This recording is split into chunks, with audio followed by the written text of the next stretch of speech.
high will the rookies be picked tonight? What round will the tight end run begin? And which one of these three leagues truly sets the FFPC ADP? Join us tonight for 2 solid hours of live pick-by-pick draft coverage of the first FFPC 150 classic leagues of the season, the Genesis, the Revelations, and the Apocalypse Leagues. We've got a great show for you. Dave Gerzak is here. I'm Eric Balkman. Stick around. Your high-stakes fantasy football hour starts now. Everybody, if you got what it takes, because I'm KRS and I'm on the mic.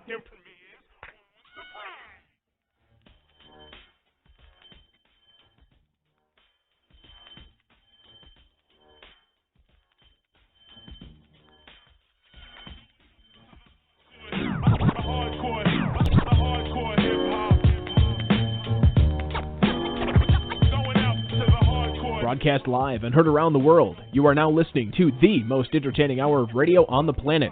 It's the High Stakes Fantasy Football Hour presented by MyFFPC.com with your hosts Eric Balkman and Dave Gerzak. The High Stakes Fantasy Football Hour is your home for football analysis from the best fantasy players in the world. And now, because no one else was available, here are Eric Balkman and Dave Gerzak. With the master rhymer, that's the lead behind the video rapper. You know the chalk primer, tapper.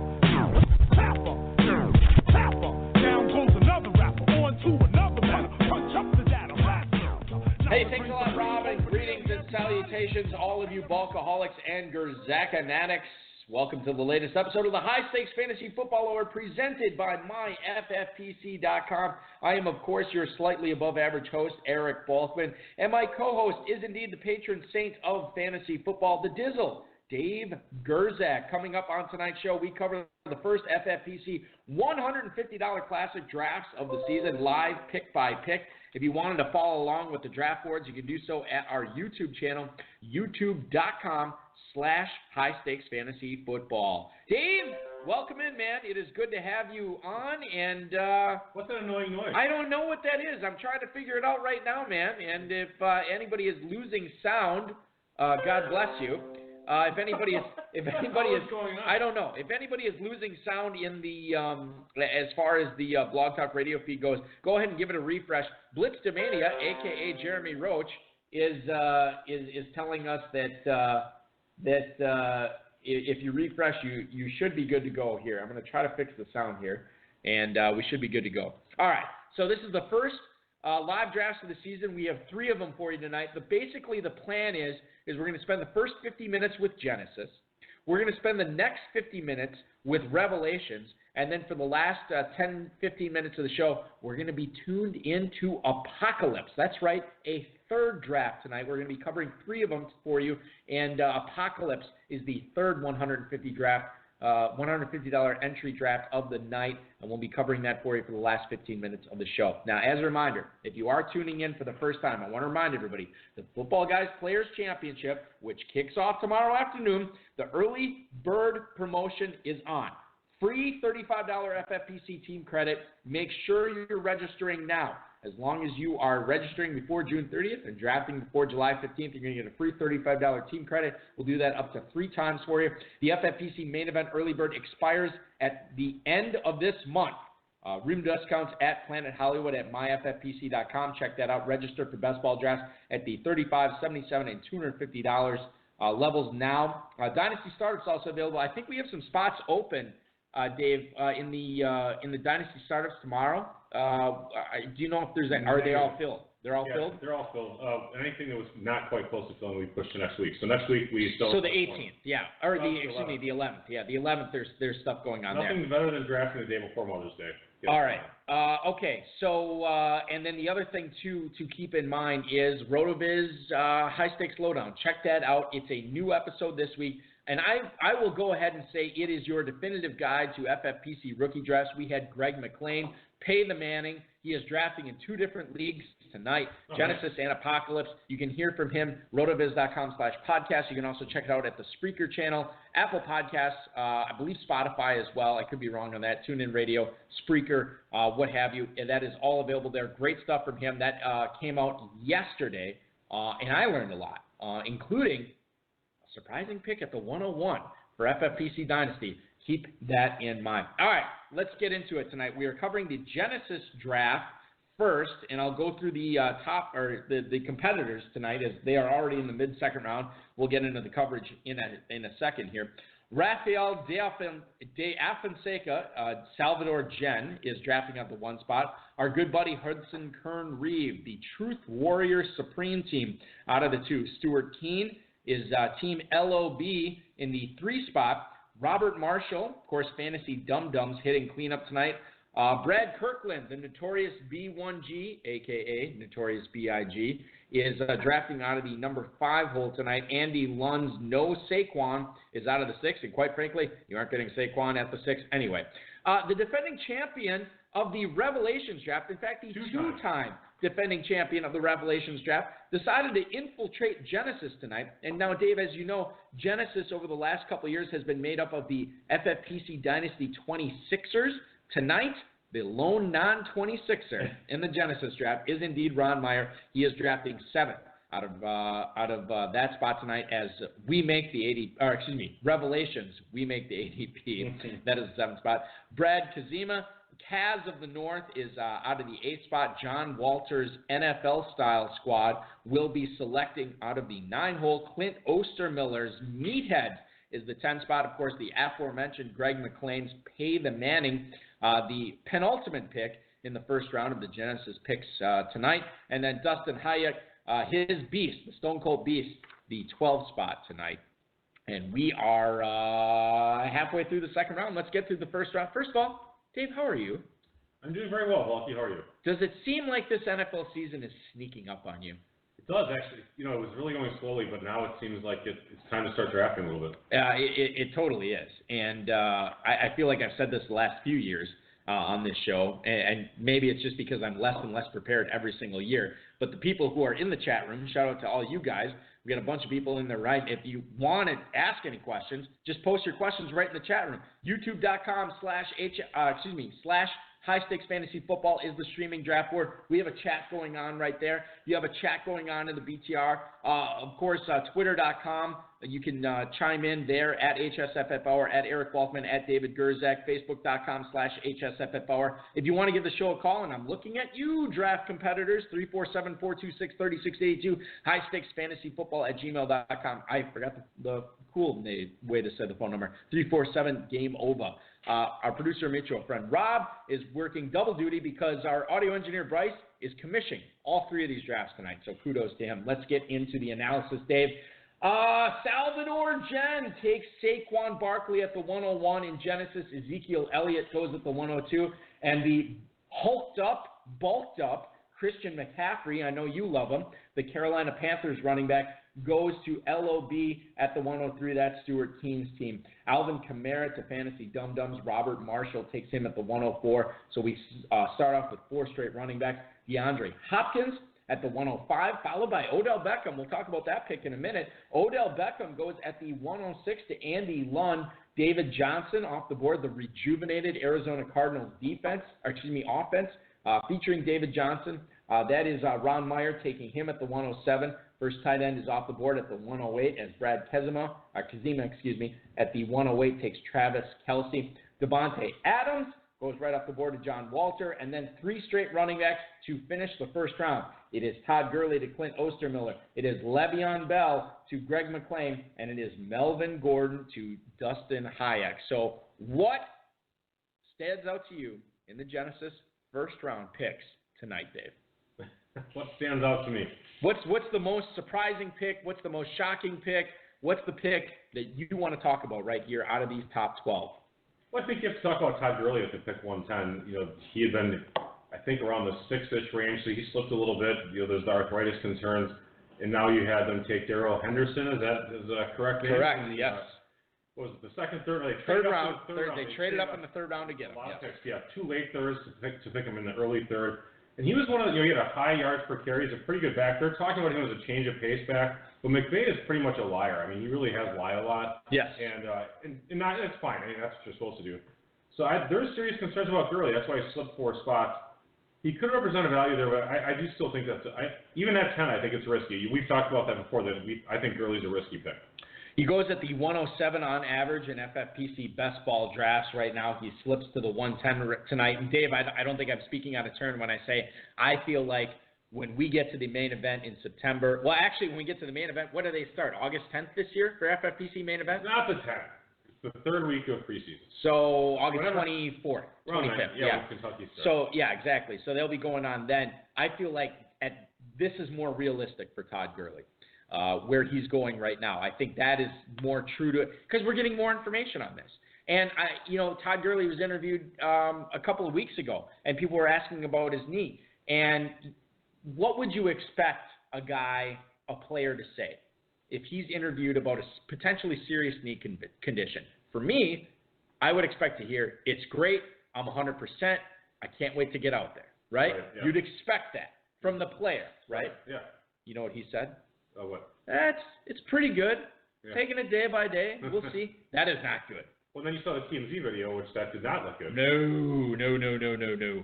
So I am not feeling great about Todd Gurley, and I think he might even be a second-round pick when it's all said and done. I don't think that's speaking out of turn here. Well, as time goes on, in preseason, he may or may not get run at all, and if he's not getting any playing time, not getting any preseason carries, which kind of makes sense even if. But the Rams typically don't play their starters in preseason. Understandable, but nevertheless, that's still people are going to be questioning where is he at. They're going to be looking at practice stuff. The information is going to have to come out. There'll be rumors and stuff like that. He is going to be a true wild card because I think there's going to be a lot of non-information, misinformation when we get to that point at the end of August. We'll see what happens with that. The other pick I want to talk about in the first round here is no Saquon. Andy Lund taking Odell Beckham as the second receiver off the board here behind DeAndre Hopkins. I know you're a Beckham believer in 2019. Is this a spot you would be comfortable with here? I would have taken David Johnson there, but actually I do like the Beckham pick. I like Beckham quite a bit this year. I think he's going to be great. Second year with Baker Mayfield. I mean, what's wrong with that? Well, first year with Baker Mayfield. Well, second year off Baker Mayfield. Right, correct. So, yeah, absolutely. I think they're going to have some good chemistry together. He's playing with a much better quarterback. Manning has been a shell of his former self, and even then Beckham was productive. Do you think, we'll get to the other guy I want to talk about in a little bit when he gets elected. I'll stay away from that right now. Le'Veon Bell to 111, does he represent a value to you at that point? Or does that just seem right to you given that he did not play football last year? He is going at the 109 in FFPC best balls on average right now. That seems all right, 109, and so he went 2 picks later. He's a PPR monster. He's going to play with the young quarterback and Darnold. But the Jets seem like they're coming around. Even if they don't score a ton of points, Bell could still get his and do very well. He definitely could. Let's get into the second round here. And leading things off, Stone Cold Beast, Dustin Hayek, takes Nick Chubb at the 201 tonight, Dave. Now, this is interesting, and we'll settle on this for a little bit, because normally he is going at the 206. So Hayek making his stand, look, I'm not going to get Chubb when it comes back to me at the 312. If I want him, I got to draft him now. How comfortable would you be taking Nick Chubb at the 201 when, as you just mentioned, Baker Mayfield in the second year after coming off a 27-touchdown rookie season, he gets Odell Beckham, he gets a second year of David Njoku, he gets, who's the other cat catching balls in Cleveland this year that I'm forgetting? Who did you just say, Landry? Landry, Jarvis Landry, yeah. So he had Callaway, whatever. But Nick Chubb at the 201, is that a player that you can get on board with as the first pick in the second round, knowing you won't have any shot at him at the 312? Oh, yeah, it's probably not a bad pick. With Chubb, I'm concerned about his lack of reception. He does have Kareem Hunt to deal with probably in weeks 9 through 16 or 17. So I might have gone a little bit of a different direction, but I can't fault him for it because Chubb legitimately could have 16 touchdowns if the offense is humming. He's a really good running back. I think his talent is outstanding. He is fantastic and well worth the second round price tag right now. Are you at all concerned that he did not catch a ton of passes last year? We all love these pass catching running backs, but I mean that's certainly something to be wary of. Yeah, absolutely. That's a concern of mine. I might have gone Michael Thomas there, but I mean really, or Julio.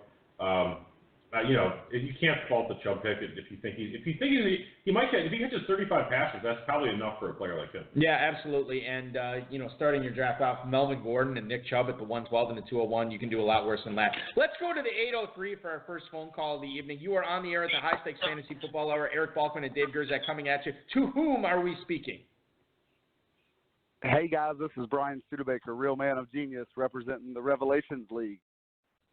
Brian, we're not on the Revelations draft yet, and you're already calling in. Listen, I like the moxie. I like the chutzpah. We haven't covered it yet. Can you tell us an update on Revelations? Is there anything shocking Can you tell us about what your draft looks like thus far?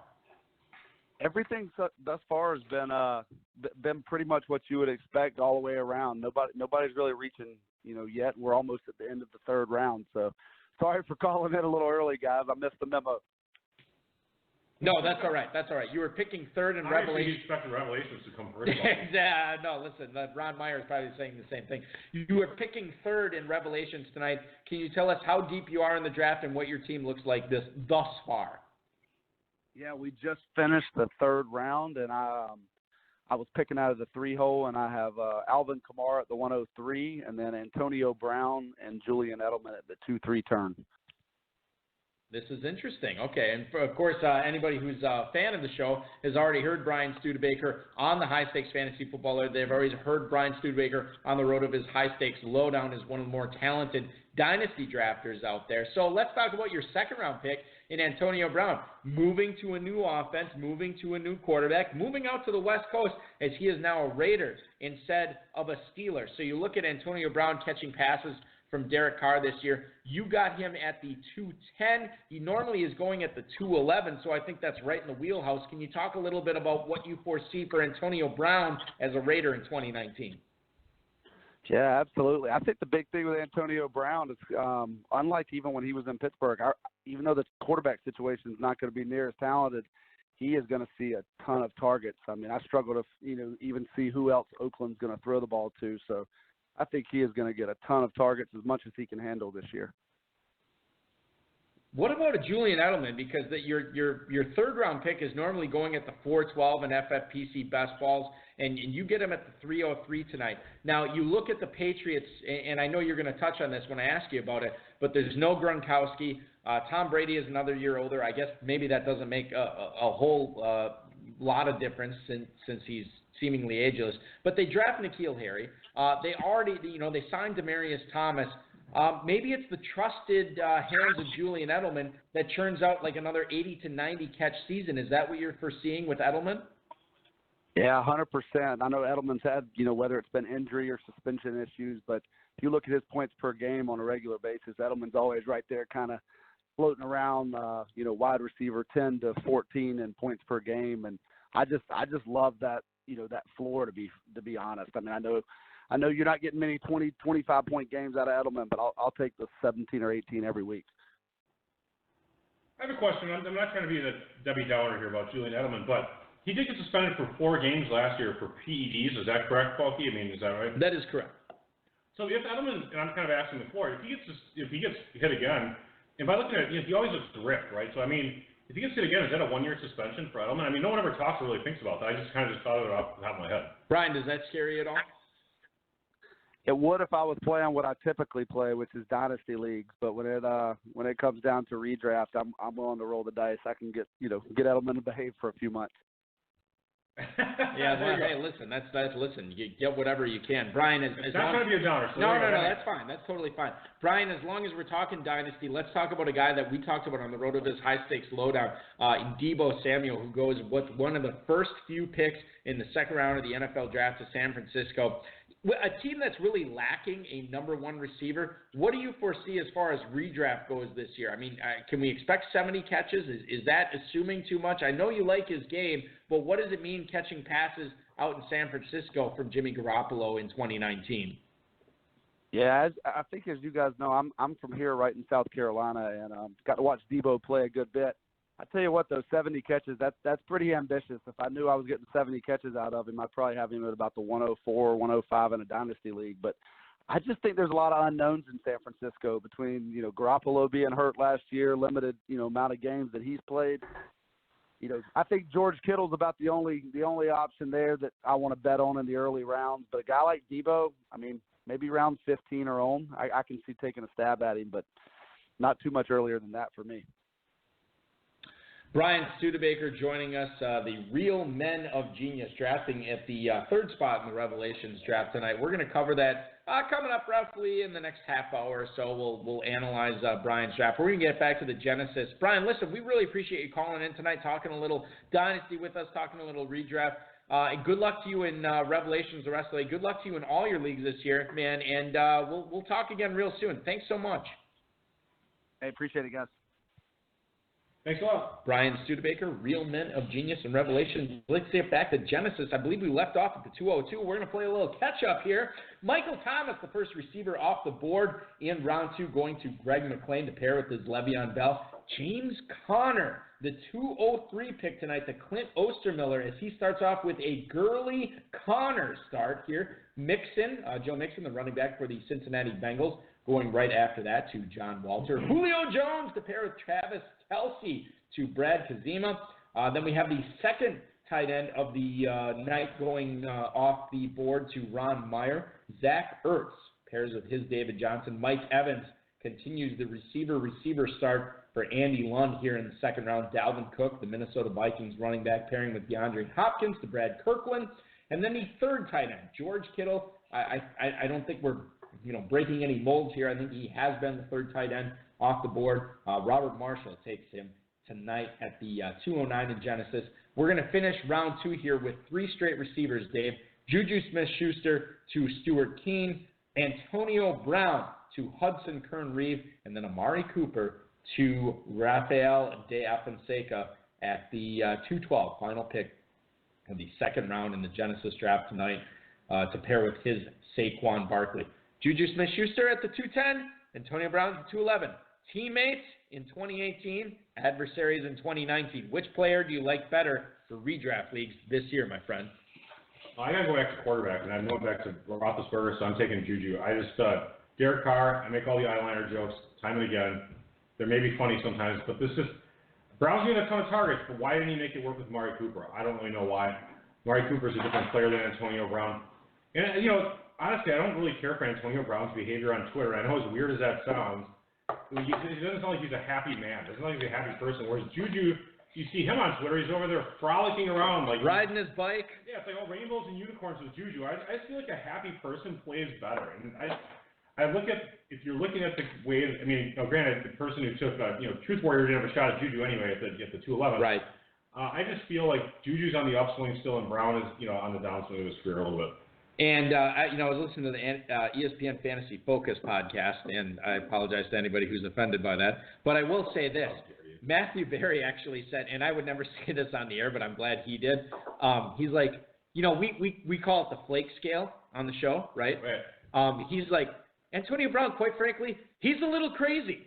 Yeah. This is a guy who's hung out with Antonio Brown, who's interviewed Antonio Brown. Right, like, he's a little crazy. And I get it, I certainly think that there's I don't think it's a stretch for me to say, Dave, that Juju Smith-Schuster has the higher floor this year. Does that make sense to you?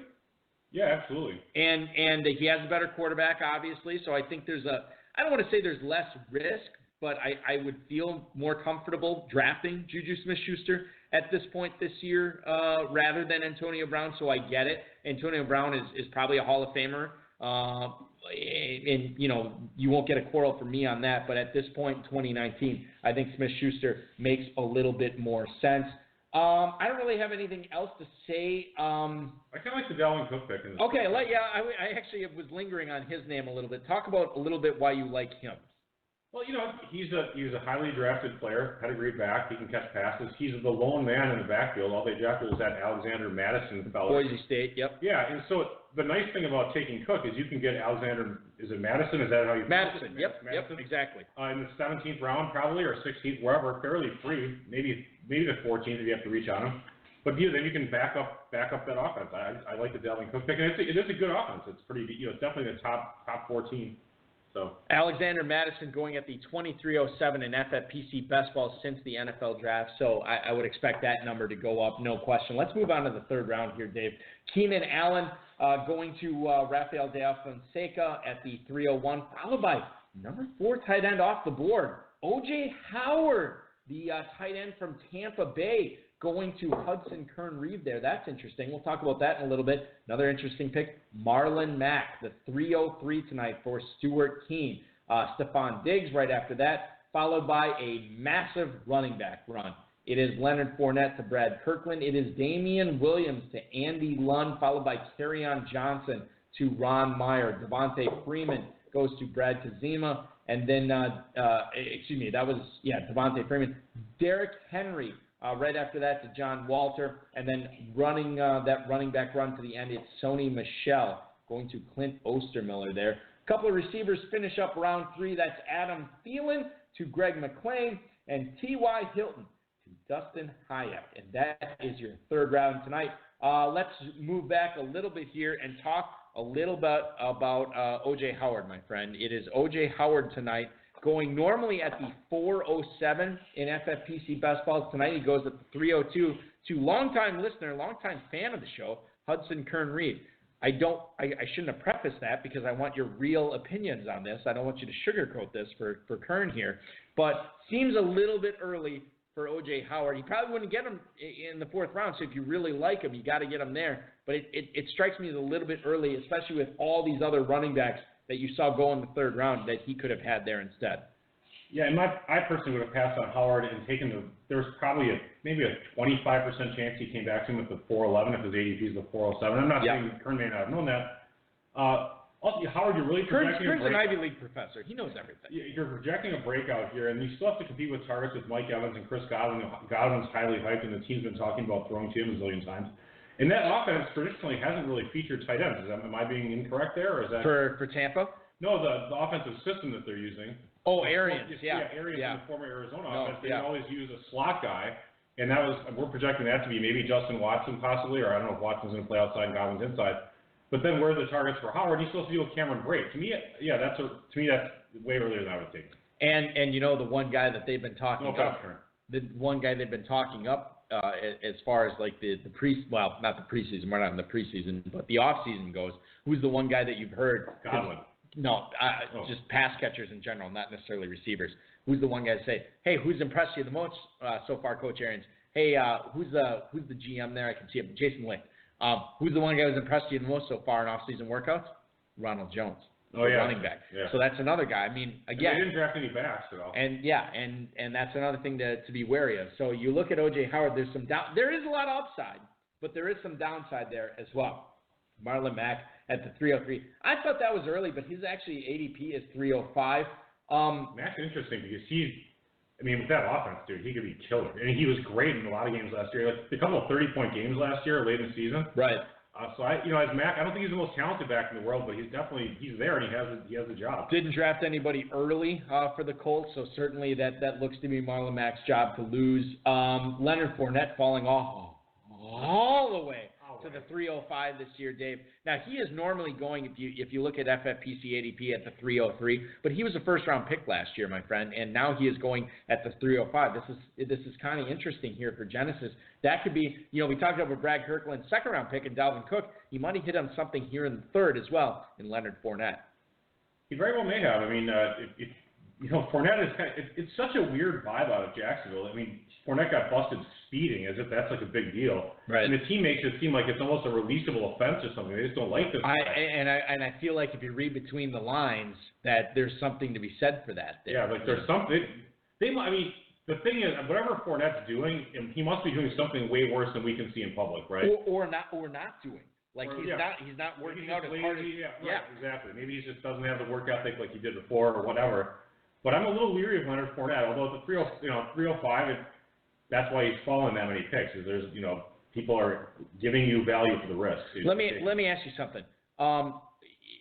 Let's not use Brad Kirkland as an example here because he already had Dalvin Cook. What if you go receiver in the mid-first round and Leonard Fournette staring you in the face in the 3rd round? Is that a player that you'd get on board with there? Sure. I have no problem taking Fournette there.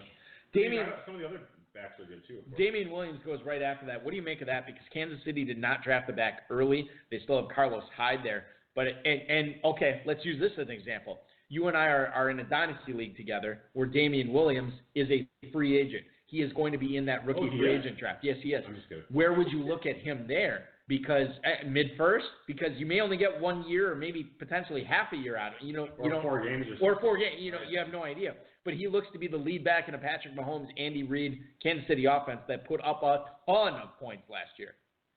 It's weird. I hear a lot of the scuttlebutt on Twitter is that, Damian Williams is this, he's just a retread back. They don't like him. They did pay him some money. They paid him not a ton of money, but they paid him some money.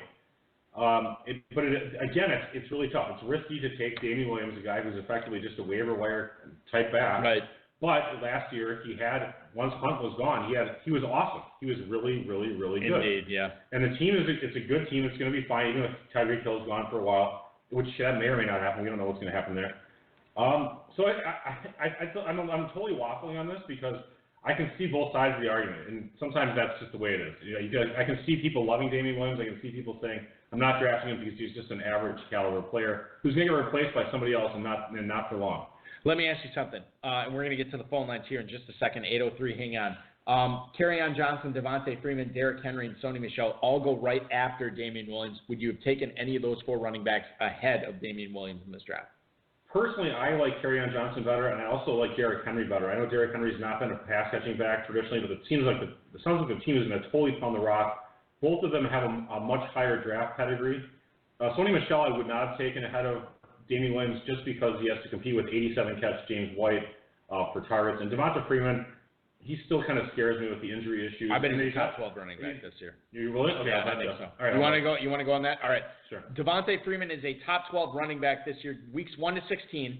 All right. Okay. I'll say that he's not. I got 5 on him being that he is. All right. I got 5 that he's not. I got 5 on it. All right, so tell me why he's going to be a top 12 back. I think, Dirk Ketter is the offensive coordinator that back to being the OC in that offense. He was a good coach last year.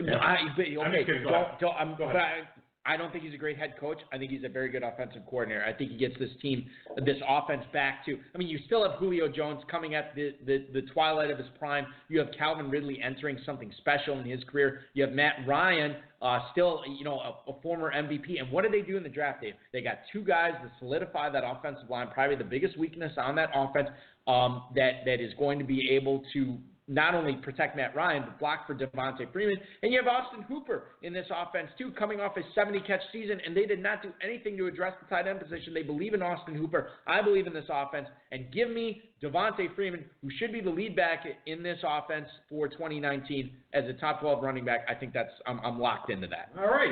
I actually like your analysis there. And yet you're betting against me. Well, the bet's already in. I can't come back. Okay, well, listen, I'm not going to argue with you there. All right, so that was so I have Devontae Freeman as a top 12 RB. So to be clear, you are betting against all these drafters here because where did Devonta Freeman go in this He draft? went at the which running back was 308. Okay, I'll figure this out. 4, 1, 2, 3, 4, 5, 6, 9, Talking.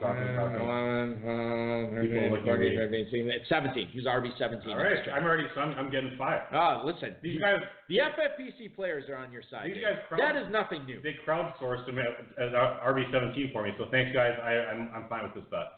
I feel like it was Henry Muto in the chat said that Adam Thielen, he thought he was surprised to see him go as late as he did. And I apologize if that was somebody else, but 311 for Adam Thielen seems about, I can get on board with that value there. I mean, I know they want to, all these teams we always hear in the offseason, they want to become a running-based team. They want to run the football. Well, that usually goes out the window week 3 or so. Adam Thielen. Stop sucking. If your team is winning games, you're going to run more. I think the Vikings are not going to be as good of a team in 2019 as they were in 2018. I thought they were awesome in 2018. But Adam Thielen, normally going at the 302 to get him at the 311 tonight. Great job by Greg McLean, Tatum Manning, getting him there. I think that is a great All you got to do is click the button.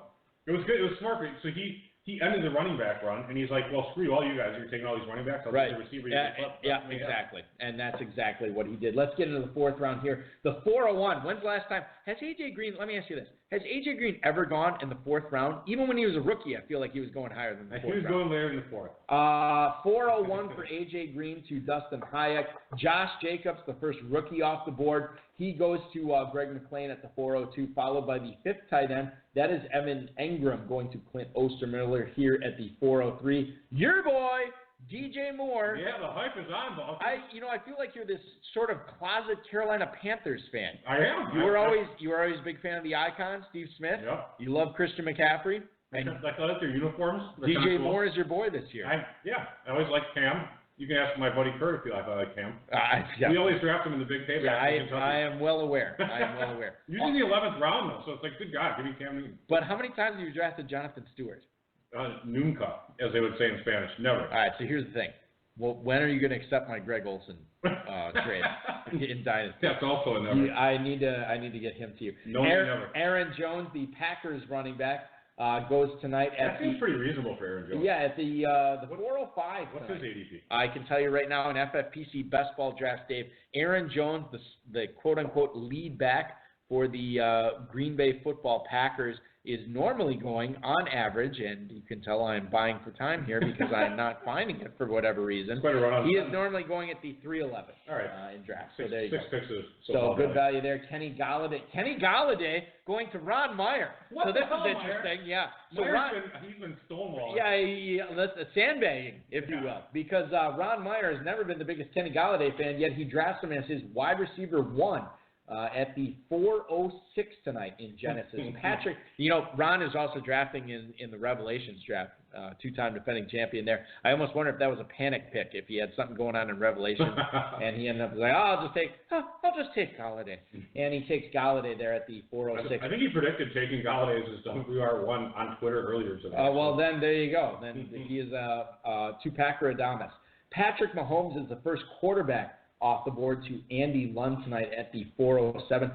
Pair of Rams receivers go off the board right after that. It's Brandon Cooks to Brad Kirkland, and it's Robert Woods to Robert Marshall. And then let's complete round 4 with 3 straight running backs. It's Philip Lindsay, it's Chris Carson, and it's Mark Ingram. I will give the floor to you, my friend, here. Whoever you want to talk about in the 4th round, let's exclude Kenny Galladay. Let's exclude DJ Moore. Actually, I'm not going to give you the floor. Let's talk about Josh Jacobs at the 402 tonight. Yeah, no problem. Greg McClain gets him as his second running back. Your thoughts on Josh? Throw Dynasty out the window. Your thoughts on Josh Jacobs as a redraft asset tonight at the 402? I can tell you in FFPC best ball, he is normally going at the 407. All right, so he's drafted as RB20. I'm just using the math over here with our Devonta Freeman thing. There's 32 NFL teams. He's going to be he's going to be a 3-down back. I can kind of get the argument. The problem is that the offensive line is not that great on the Raiders. The team is not that great. They're not going to score that many points. So I look at picking him over Aaron Jones. Aaron Jones has to possibly look at losing a few touches to Jamal Williams. But other than that, they only drafted Dexter Williams in the 6th round. So Jones should get most of the touches there. And that's a top 7 offense, whatever the Packers might be. To me, I would take Jones over Jacobs, and there's less risk in a non-rookie Jones, even though he's had some injury issues. So that's where I would have gone. But I get it if you like Jacobs, and you also have a higher variance there, so you have a better shot of winning the league with Jacobs or possibly losing the league with Jacobs than with some of the other backs, like say the ones that went way later. And actually, it's interesting. This round, there were only 2 backs that went kind of early until you get to the picks 10, 11, 12. Aaron Jones, for what it's worth, has missed significant time the last 2 years, and his only 2 years in the league with knee injuries. And he's also not a pedigree back like Jacobs. Jacobs was a 24th pick overall. Excellent point there as well. Dizzle. Philip Lindsay as the 410 tonight. Can you get on board with that, knowing that he's probably not going to be practicing until August? No, I can't. I cannot draft a player. Lindsay would be almost off my board with the little red cross symbol, just because I'm not going to take him. But it's a risk. It's a risk. Yeah, but okay, it's a risk, but he's not coming back until August. But it's a risk. Hey man, I don't care what it is. I don't care if it's your coccyx or whatever. I mean, Yeah. if you bruise your tailbone, if you haven't healed your tailbone in 11 months, I don't want you on my team. Sorry. What if it was a pinky finger? I mean, honestly, though, if it's a hand where he grips the football and they say he can't be back, maybe I wouldn't still take him. Okay, all right, fair enough. Chris Carson at the 411 tonight. What do you make of that, knowing that I know that the Seahawks expect Rashad Penny to take a big step forward. Is Carson a guy you could get on board with at the 411 spot, or does that seem early to you? It seems early to me because Carson doesn't catch passes. So you have to deal with Penny emerging and Carson not catching passes. So to me, that's a little bit of something where I might avoid him there. Moving on to the 5th round, Darius Geis is the first pick of the 5th round to Rafael de Fonseca. Here, Julian Edelman to Hudson Kern-Reeve at the 502. Hunter Henry off the board. I'm going to tear my ACL in April and still play in the season. The Los Angeles Charger there going to Stuart Keene. Chris Godwin off the board is the 3rd wide receiver to Robert Marshall. Tariq Cohen and David Montgomery, back-to-back Bears running backs here in the 5th round in Genesis, followed by another Bear. Allen Robinson going to Ron Meyer. He's always had a soft spot for Allen Robinson. But send him an Allen Robinson trade offer that he will he will undoubtedly decline. Cooper Kupp, your guy, followed by Tyler Boyd. Also my guy. Tyler Boyd's your guy. I love Tyler Boyd. I won him in about 6 or 7 dynasty out of the 8 that I own. Going back-to-back tight ends is Clint Ostermiller. He went Evan Engram in the 4th. He goes David Njoku in the 5th. Let's complete round 5 with Kenyon Drake, going to Greg McLean and Andrew Luck. Final pick of the 5th round, going to Dustin Hayek, Stone Cold Beast here at the 5-12. Any picks specifically that you want to center on in the 5th round? Otherwise, I have one I'd like to go to. I really, as much as I didn't care for the Lindsey pick, I really liked Team 3 taking Hunter Henry. I thought Henry is a nice value there.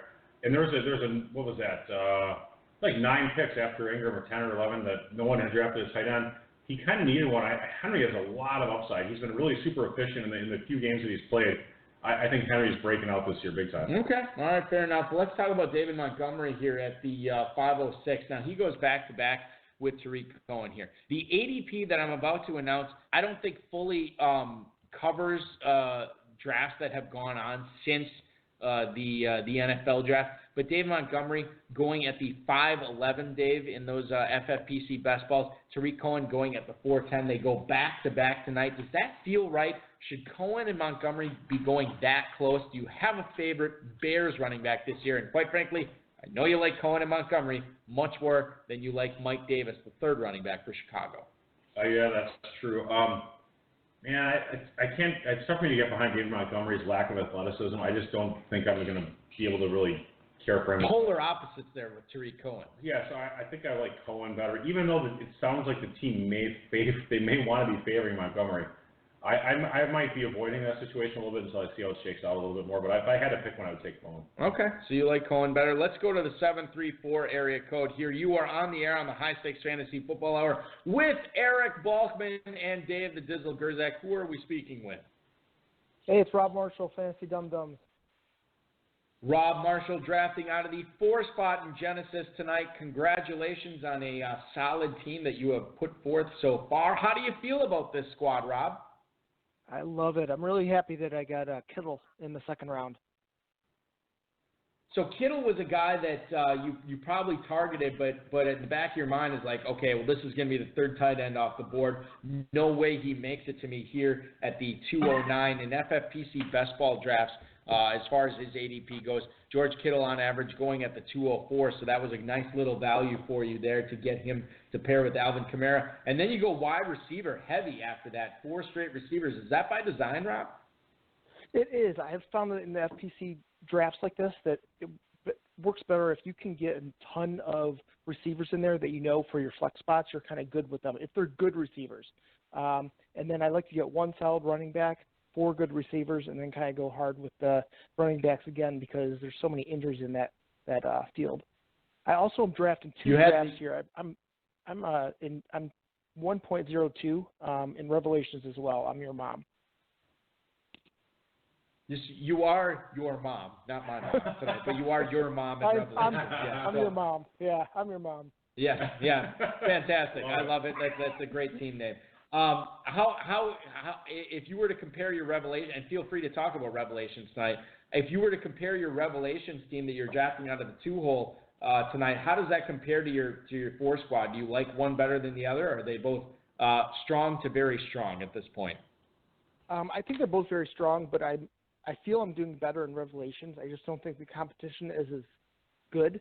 And then the other thing is in the Genesis draft, we're a solid 2 rounds ahead of them, so I'm kind of, even though we started at the same time, we're making our picks faster. I don't know if it's because we've made more drafts or anything, but we are 2 rounds ahead, so I'm kind of 2 rounds ahead guessing what they're going to do because most drafts are pretty similar. Let's go back. Is that because you think the Revelations people are more simple-minded, that they're drafting slower?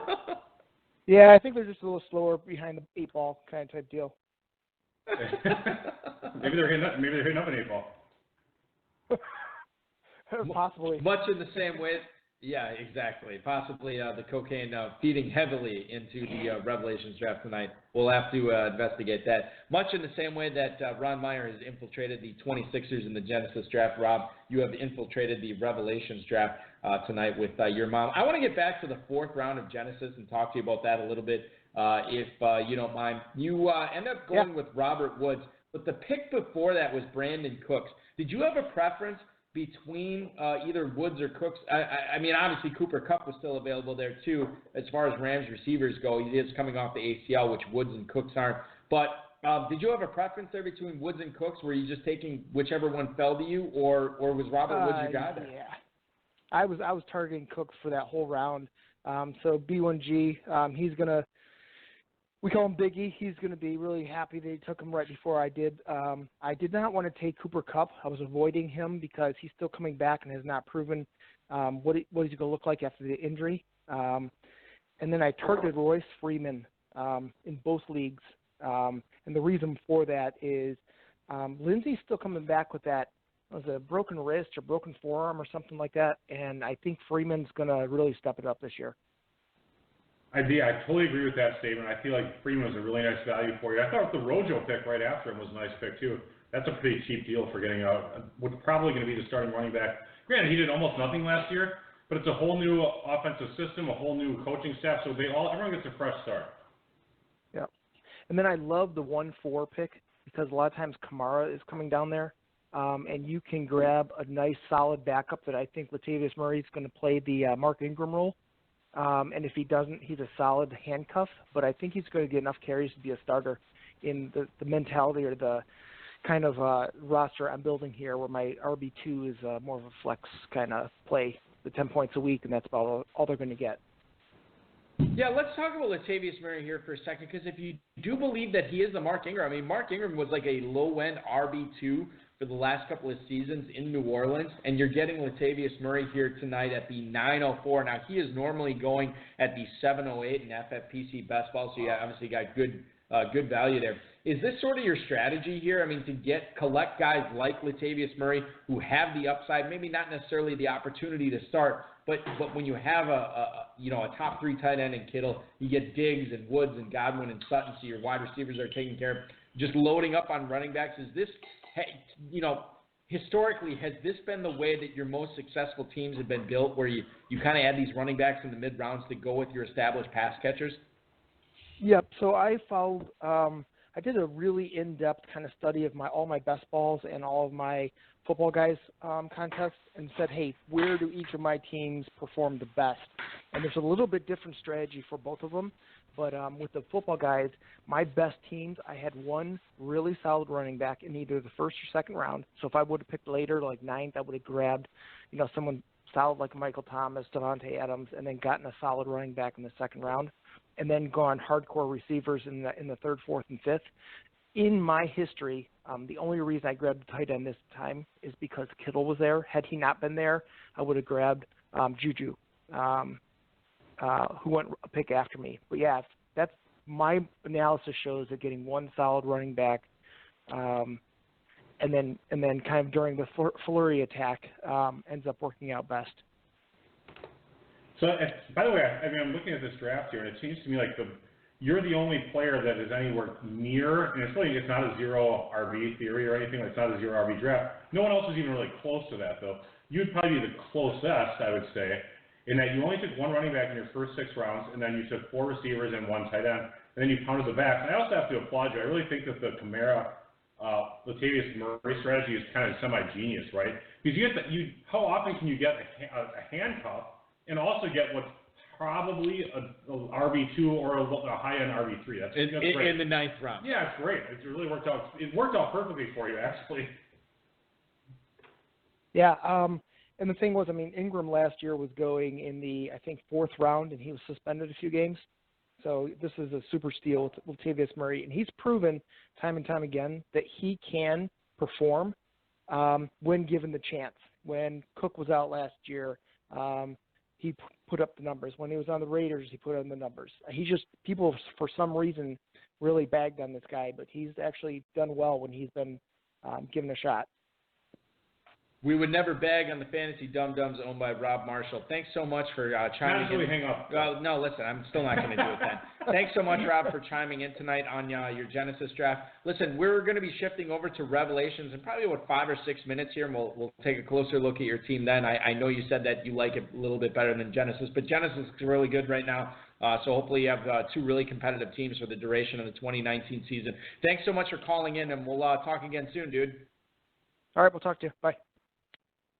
Rob Marshall from Fantasy Dum Dums chiming in tonight from the 4-spot in Genesis. Dave, don't be afraid to call in, people. Feel free. I got it open. I think I almost need to do this two-computer system like normally because I have. Well, of course, the chat's new now, so I can actually see when people are calling in normally. Yeah, so. You're kind of dialed in, like you're kind of. Oh, I'm full. You look like a professional. We talked about cocaine earlier. I did an 8-ball right before we went on the air, so I am massively dialed in right now. How many college radio awards did you win? Like 20? 21. My God. Yeah, and according to my co-host on the show with Leo and Balky, which you can hear on 95.3 and 1570 AM on the Score, 2 to 3 weekdays here in Northeast Wisconsin. Write that down, everybody. We've actually won a lot of awards on that. I have not seen any awards from that, but Leo says we're winning a lot. By the way, all right, let me interrupt. Did you ever tell a story on the air about your ratings thing? I'm not sure. I don't think you have. You should tell it real quick. Well, I can just share that we went on the air in August. The ratings. Tell the story. It's a 1-hour show. It's a 1-hour show from 2 to 3 in the afternoon Central Time, and there was a staff meeting. Talk about the staff meeting where they were talking about the ratings and stuff like that. Oh well, I mean, I wasn't even part of the staff meeting. Technically, I'm not even an employee of the station, but basically, what happened was we went on the air in August. The books come out in January and July, the ratings books. So obviously the ratings in July were bad because we weren't on the air yet. Well, we got the one in January came out, and we got a 7.8 share, which not only beat everybody in the area, it obliterated everybody in there. Now, this is including people like Jim Rome, who were on locally. Right. Like, we just crushed everybody. So what does the management say? They said something about, let's do this or this or this, but you don't have to worry about, there's some sort of thing that you... They just talked about, worry about us. Like, these guys just killed it. They were bragging you guys up. Oh, you should practice your stories. There was an email that went out, a company-wide email, and this is to all Woodward Communications within the Midwestern part of the United States, and they had a meeting, and they were talking about, this talk show is up. This, we had a news and politics show. This is up. Good start. And then in all caps, Leo and Balky are crushing it. That's great, man. So that was very cool. That's something to be very proud of. Yes. Well, I'm very proud of that. I'm also very proud to bring I'll be ripping on you soon, but I just want to give you some credit for rip on me whenever you'd like. One thing you're doing right. I have a feeling the next caller that I'm taking right now is going to rip on me quite a bit. And I'm going to go to the 920 right now with several bits of trepidation. Go ahead, you're on the air with Dave and Balky. Leo and Balky. Don't call me Leo, you I didn't say Leo. So you're on the air with Dave and Balky. Who are we talking to? Hi, this is a first-year contestant in the Genesis League, and I just want to say that this is probably the cheesiest, easiest league out there. I'd be willing to bet my house, my car, both of my kids that I crush all these putzes in this league. If you haven't guessed who the caller is, ladies and gentlemen, is the two-time defending champion of the Revelations League, two-packer, who has somehow used his James Bondism to infiltrate the Genesis draft this year as the lone non-FFPC Dynasty 26er to be drafting tonight. You feel very, very good about your draft from the 7th spot. Talk a little bit about your favorite picks, Ron, so far in this draft tonight as you guys enter round 11. Boy, it's really a toss-up. I got to love me some Allen Robinson that I got, like I have every year. And then my boy Kenny Galladay, who was not a WR1 last year. He might be next year, which is this year, and he will be. So I'm pretty excited about that. I love it. And great analysis. I'll tell you, one of the guys that I like, after my own heart here, and great value on him, in my opinion. You go with Corey Davis at the 707 as your 4th wide receiver. There's going to be a lot of teams in this league that do not have a 4th wide receiver as good as Corey Davis. As long as Marcus Mariota is healthy, I think Corey Davis in the Corey's a bust, Davis? Hey, makes a lot of sense in the 7th round. Go ahead. What? Go ahead and defend my opinion here, Ron. Oh my God, Ron. To the Dizzle. Holy smokes. Oh man, I really don't want to say it, but I do agree with Balky on this one, and I don't agree with Dave. We're already talking that late in the draft. He's a starting wide receiver. They don't really have much other than him. I think he's just going to get the points just by sheer number of targets. I don't think he's a a quality receiver, but just the sheer volume of targets he's going to get, he's going to put up points. You're not concerned about A.J. Brown then coming in and cramping his style a little bit? And Adam Humphries. He's already the third best wide receiver on his own damn team. Okay, first of all, I don't think you can unequivocally say that. But, yes, Adam Humphries is coming back. I don't know how much stock you put in Delaney Walker. Can you give us a final? Oh, yeah, fourth best. Meyer, let me ask you this. He's the fourth best. No, hold on. Let me pose this to Meyer. Give me an over/under. I'm going to give you a total of catches, yards, and touchdowns. You tell me where you're taking the over or the under on Corey Davis. Are you ready? 30. Go for it. Meyer, okay, all right. So I'm going to set Corey Davis over or under 70 catches in 2019. Oh, Jesus, well over. Okay, well over. Corey Davis over or under 950 yards in 2019. I'll take the under. Pause. Okay, you're going to take the under. Yeah, well over 70. Go ahead. Over or under 7 touchdowns in 2019. I'll take the under. Okay, all right. So you like him, but you don't love him. That's okay. That's all we're looking for. Exactly. Final exactly. question. That's what he is. He's a wide receiver. What was left on the board? He was worthwhile. Whatever. He's like a bye-week flex 2 spot. Hey, Myers, what about Sammy Watt? That was actually an interesting pick with Tyreek Hill's foibles and problemos going on. What do you think about Sammy Watt? Yeah, Ron Meyer, just so everybody knows, Ron Meyer took Sammy Watkins tonight at the 6:06 tonight. My good buddy Kurt Awe won the Kentucky championship, and he had Sammy Watkins on his team. If it's good enough for him, man, it's good enough for me. You know what? I actually like him. I actually like him. I don't think anybody else is going to compete with him really at the wide receiver spot. Damian Williams, he sucked on the Dolphins. He got lucky last year with the Chiefs. Kelsey's going to have a good year, and somebody else has got to catch balls from Mahomes because he's kick ass. You know, I hate to keep talking about your stupid picks, but I mean, really, Lamar Miller. I've said this. You hate Deontay Foreman. You hate him. I hate Lamar Miller, but I hate a guy with an Achilles problem who's never going to come back. He's never coming back from it. Yeah. All right. Exactly. Everybody knows. Yeah. Foreman. Yeah. Foreman's never coming back. Okay. So Lamar Miller's going to get 13.6 points a game for the rest of his career. Every game. Yes, every game, 13 points. Is he the new Frank Gore, Dave? That's what David. They went to the same school. Yeah. They went to the same college. Is he the new Frank Gore? He is. And 13.6 points a game. That's his projection every week, and that's what he's always going to get. And there's no one else on that team, so I think that's a really nice. So in 2028, when we are covering the Genesis, Revelations, Apocalypse, and Inferno drafts, are we going to be talking about Lamar Miller as the shrewd round 11 pick as he is playing for the Raiders? No. He'll be playing for the Topeka Knights as the NFL expands in 2024, and he will be the starting. The London. Oh yeah. The London. What would it be? The London Queens? I don't know what you call them. The London Beefeaters?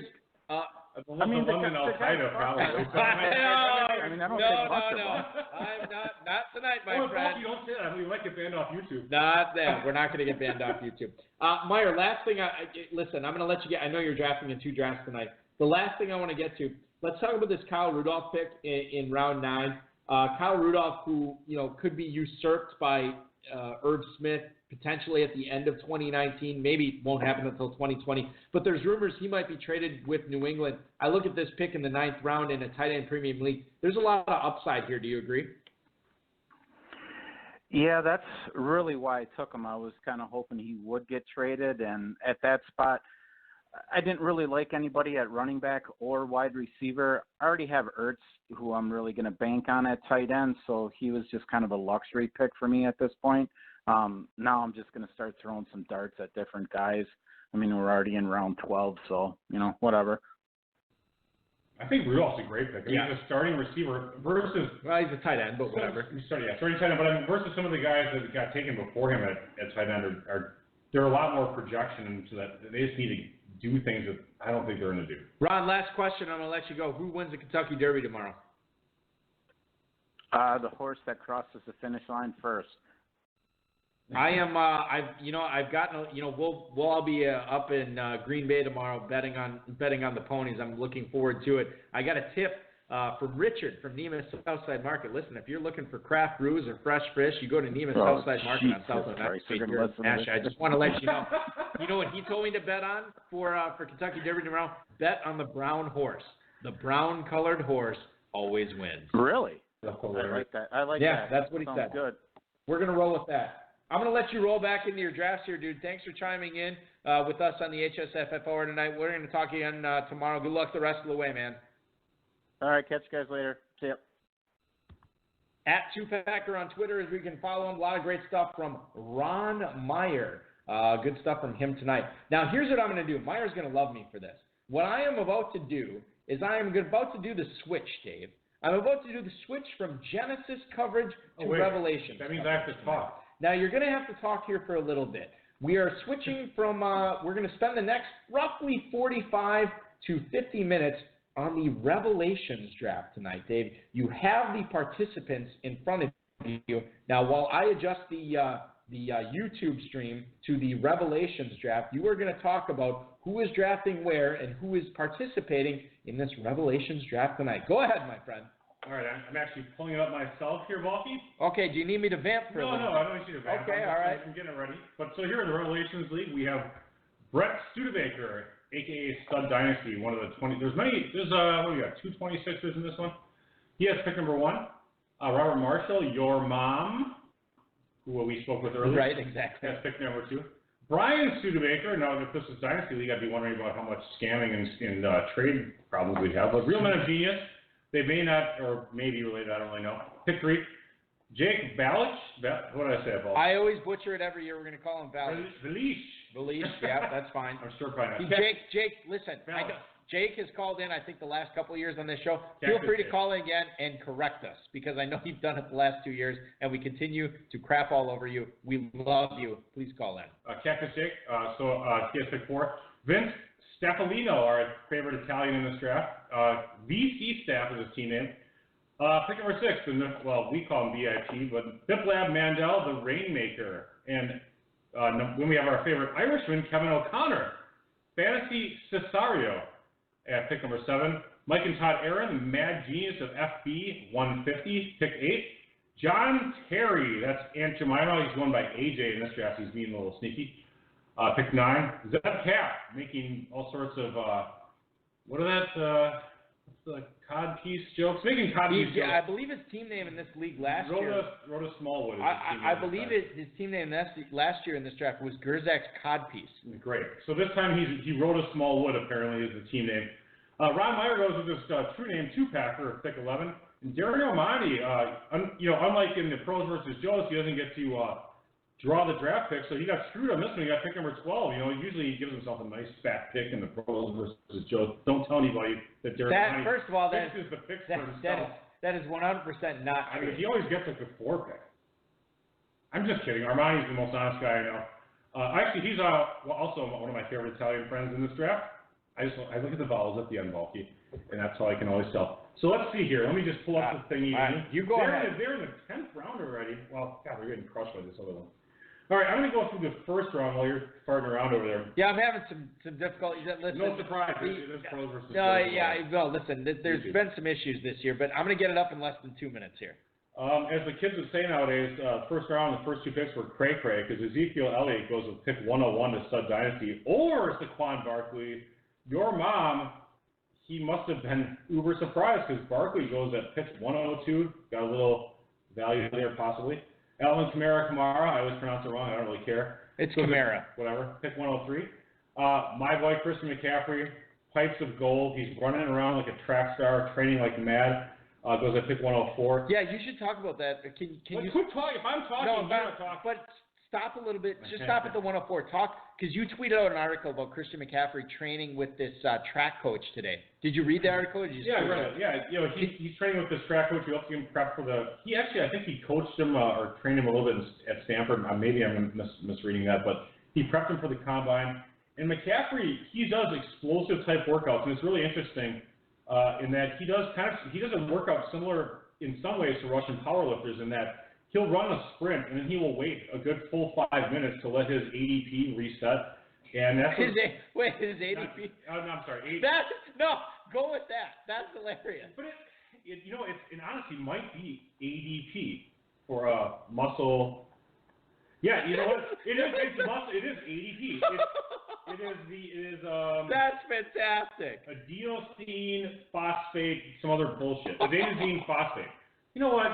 Why don't you shut up? And let me talk. No. How awesome is that, though? I know. His ADP has to reset. Right. So anyway, Christian, you're only at the 103 right now. Just take a rest and get it up to 102. You wanted me to talk, and now you. I'm sorry. Go ahead. I'm sorry. Anyway, Russian powerlifters, that's what they do. When I work out, I always take 5 minutes between sets because the longer you take between sets, if you're powerlifting or running sprints, you can recover 95% of that. Yeah. And so then that's why you don't run a sprint and then 30 seconds later run another sprint. It's better for conditioning and cardio. But McCaffrey's really, he monitors everything he does. He gets massages every day. This is what, if you wanted to own the best possible player he's like making himself a video game character for the NFL. And these are the guys you want to own in Dynasty, the ones who take care of themselves, not that are, having problems with their 3-year-old kids and spouses or doing whatever Leonard Fournette's doing. You want to own Christian McCaffrey. What's that supposed to mean? Exactly like it sounds. Okay. These guys they're not taking care of their bodies. McCaffrey, every single day, he's working on his body, making sure it's finely tuned to be the best possible, fast, awesome running back he can be.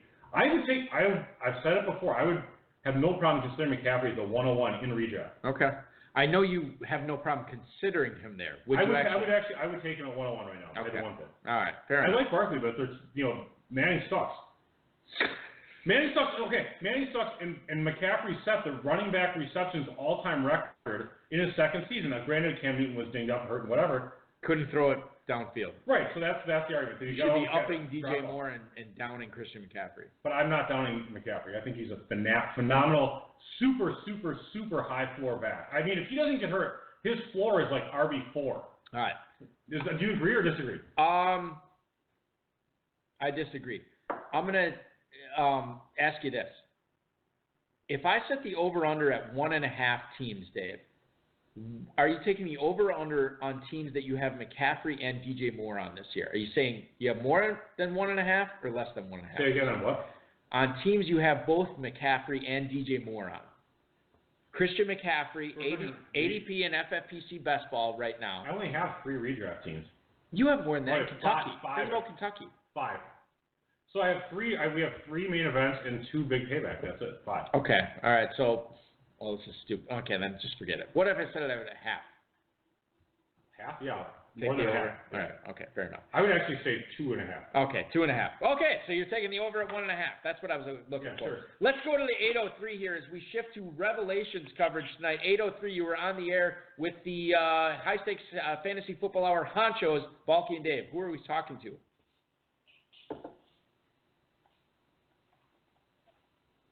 .803, go ahead. You were on the air. And goodbye. No feeling whatsoever. Didn't even talk to us. That's fine. We got Revelation stuff to get to anyway. You made it through 104. I'm going to finish off the first round here for you in the Revelations draft. Vince Staffolino takes DeAndre Hopkins at the 105. Biplab Mandel, Le'Veon Bell at the 106. Odell Beckham right after that to Kevin O'Connor, followed by Travis Kelce to Mike and Todd Aaron. And then you have Melvin Gordon to John Terry, Michael Thomas to Zeb Cap, David Johnson to Tupacker, Ron Meyer, and then Joe Mixon, the surprise pick for Fantasy Mojo, Darren Armani, the godfather of the pros versus Joe's competition. He takes him at the 112. He normally goes at the 205, Dave. Could you find somebody else that you like better at the 112, or was this a case of getting your guys as Mixon goes to the 112 to Darren Armani tonight? I've never owned Mixon. I don't own him anywhere in Dynasty, but I get the case argument for Mixon that, if the team can actually figure itself out a little bit, and now they've got rid of the albatross as a coach, Mixon could be really something. Let's bounce around here a little bit since we covered so much with Genesis. Let's go to the 312 with Aaron Jones, Darren Armani. Let's stick with him. He takes the Green Bay Packers, quote-unquote, number 1 running back at the 312. I know you're an Aaron Jones fan, Dave. Now, he normally I think we touched on this earlier as far as where his ADP and FFPC best balls go at the 311. This seems to be more in tune with where you would be selecting Aaron Jones in drafts this year. So you're totally on board with Aaron Jones at the end of the third round here. Yeah, I think the pick makes some sense, actually. I look at the players that went right after him. Freeman, who you love, and that's fine. Sonny Michel. I don't love him. I like him. Well, okay, fine. Sonny Michel, who has to deal with. He did go to Florida State for what it's worth. Sonny So maybe I Michel do love him. Good playoff games. Yeah, did he graduate? Josh Jacobs. What the hell is that supposed to mean? Means that people that go to Florida State are arguably more stupid than the people who go to Florida. People who play football at Florida State are looking to not become NFL pros, Dave. They're looking to become NFL Hall of Famers. And Devontae Freeman is on that path. Listen. You know, it's tough for me to rip on running backs from Florida State when one of the most lovely people of all time, Warwick Dunn. He's Absolutely. He's a great running back, and he built all those homes for all those underprivileged people. So including, God bless Warwick Dunn. Do you know whose home he helped build? Yours? No. Leo's? No. Come on. You know whose home he helped build? No. Houston Texans quarterback Deshaun Are you Watson. serious? I never knew that. Dead story. serious. Wow, Look at it. great. Google it.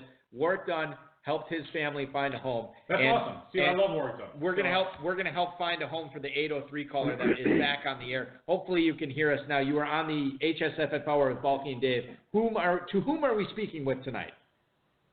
Balky Dave. This is Brent Studebaker, Stud Dynasty. Brent Studebaker, thanks so much for calling us. So are you related to Brian? Yes, that is my atrocious brother. Hey, by the way, are you guys in any dynasty leagues together that I have to start kicking you guys out of? We're in one together, 1250. All right. I believe it's 6. All right. No shady trades if you don't mind. No, don't worry. Listen, the beacon is. The thing is, if they made any shady trades, like 10 people would be, climbing down their throats, necks, backs, whatever. All right, listen, Brett, we need right. to talk to you tonight about this Revelations draft because you had the 101. You could have had any player you wanted tonight. And obviously the FFPC players, as far as the best ball players go, would say, on average, that Saquon Barkley is the player that they would have gone with. You went with the consensus 102 in Ezekiel Elliott. Shed some light on why you liked Elliott over Barkley. Yeah, I talked to my 26 boys about it. And with Beckham leaving, everything up in the air with Eli and Jones about to be the starter, I wanted to go with someone reliable. Elliott, last year had 77 receptions. He's going to be the stable fit in that whole offense. Their O-line is dominating. Dynasty is Barkley. Redraft, every day for me, it's going to be Elliott. So you take Elliott over Barkley. I think you make a compelling case of why you did that there. Let's move on to the final pick of the fourth round for you, and you take the newly minted Baltimore Ravens running back Mark Ingram there, a guy who played for New Orleans last year, flirted with RB2 value for the majority of the season. Could be the RB1 in Baltimore this year, and I don't know what his ceiling is, but talk a little bit about the season numbers that you foresee with Mark Ingram here as you made him the final pick of the fourth round of Revelations this season. Yeah, Ingram to me with the amount of carries he should have inside the red zone, that any linebacker is going to be keyed in on Lamar Jackson on a read option. Give it to Ingram, he's going to open a hole. He's going to plow through him. You see what he did in New Orleans. It's going to be I think he's going to have a lot more openings in Baltimore. Mark Ingram, the 412 for Brent Studebaker here tonight for the Stud Dynasty franchise here. As we move on and look at the rest of your draft, you wait on tight end and you take Jared Cook at the 701. Do you expect more of what you saw in 2018 to continue in 2019 here for Mr. Cook? Yeah, Breeze has always been a tight end guy. When he has him, he gets him the ball. Jared Cook, he was electric coming out of college at South Carolina. Now he's getting the best quarterback he's ever had in the league. Sean Payton, Drew Brees, they're going to find a way to find that mismatch. So, I mean, I had to jump on him before anybody else was gone.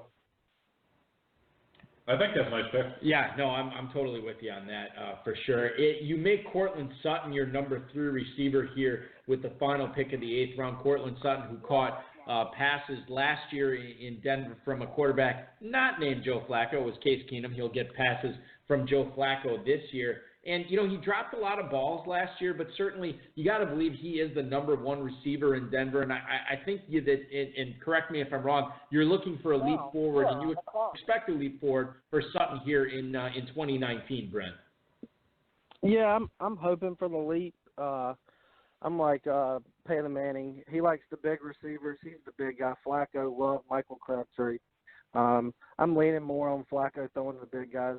Denver's probably going to be down a lot in the games this year. They're going to have to throw the ball. I'm going to take the chance on Sutton, who was highly wanted by anybody in Dynasty last year. I know the YouTube feed is a little bit behind, but it is showing you on the clock right now with the final pick of the 12th round, followed by the first pick of the 13th round. Can you give us some insight on what you're thinking here as you make these picks on the clock, on the air? Yeah, I'm going to look and try to get another quarterback just so I can have one locked up. I got Breeze with my connection.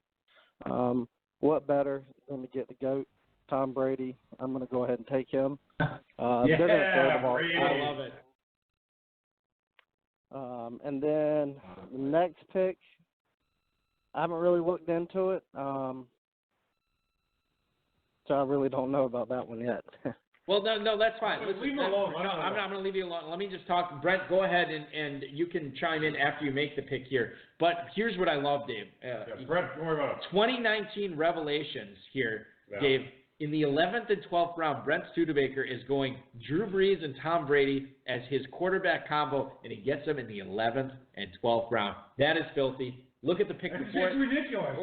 Hold on. It gets more ridiculous. Look at the pick before that. Larry Fitzgerald and I'm going to have you talk about the Cardinals offense here in a little bit. And whatever you want to say on that is fine. Whatever you don't want to say on that, also fine. But Larry Fitzgerald in the 10th round, and then James Washington, the pick before that, a guy with a lot of upside in Pittsburgh. But Dave, Larry Fitzgerald in the 10th round, even though he's super old and we don't necessarily associate age with upside, but I think there's a lot of upside with getting Larry Fitzgerald here with the the last pick of the 10th round here for Brent Studebaker. Yeah, this is the Cardinals receivers in redraft are really weird because so Kirk goes in the 708, right? Right.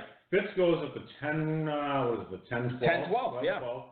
Then the two rookies that got taken, Hakeem Butler and Andy Isabella, have not been drafted yet, I don't believe. No shock, I guess. And that's fine. But, they're supposed to be running this air raid offense. That the coach, the system, he always ranked in the top 10 in college. And there's not 32 teams in college. There's 100 and whatever in the Division I. Right. He was always a top 10 passing attempts coach in college. He's got Kyler Murray, who's not been drafted also. Sorry, I keep talking about these guys not being taken. Right. But Murray's going to throw it a ton of times. Yes, he is. And I think Fitz is going to be the guiding force, the veteran. I think Fitz is a really sweet pick at that spot in the late 10th round. Rob checking in with me, our producer, mutual friend, of course. We had Cliff Kingsbury scheduled for an interview on this show tonight. However, he could not make it because he had an algebra test coming up on Monday that he really needed to study for. So maybe we'll get him next time. Deshaun Hamilton, Brent, is your pick at the 1301. So you get both Sutton and Hamilton, the de facto number 1 and number 2 receivers in Denver this year. Talk a little bit about why you like Hamilton there as the first pick in the 13th round. Yeah, I went with Hamilton just because of with Sutton. No matter what, I'm going to get the number 1 in an offense.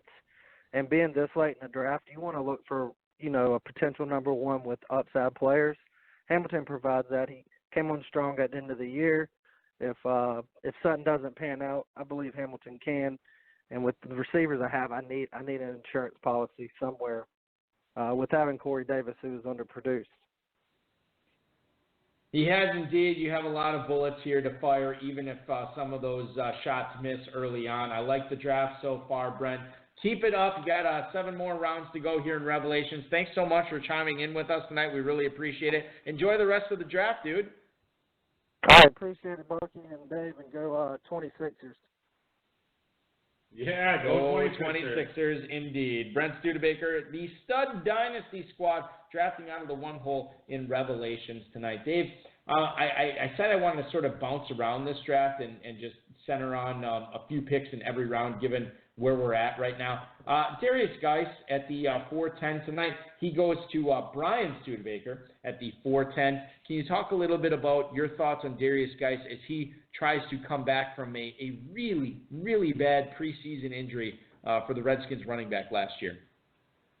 I'm a little different, in my opinion, of Darius Geis than probably most fantasy players. I mean, a lot of people talk about Darius Geis as being this superstar player, and he's going to be great.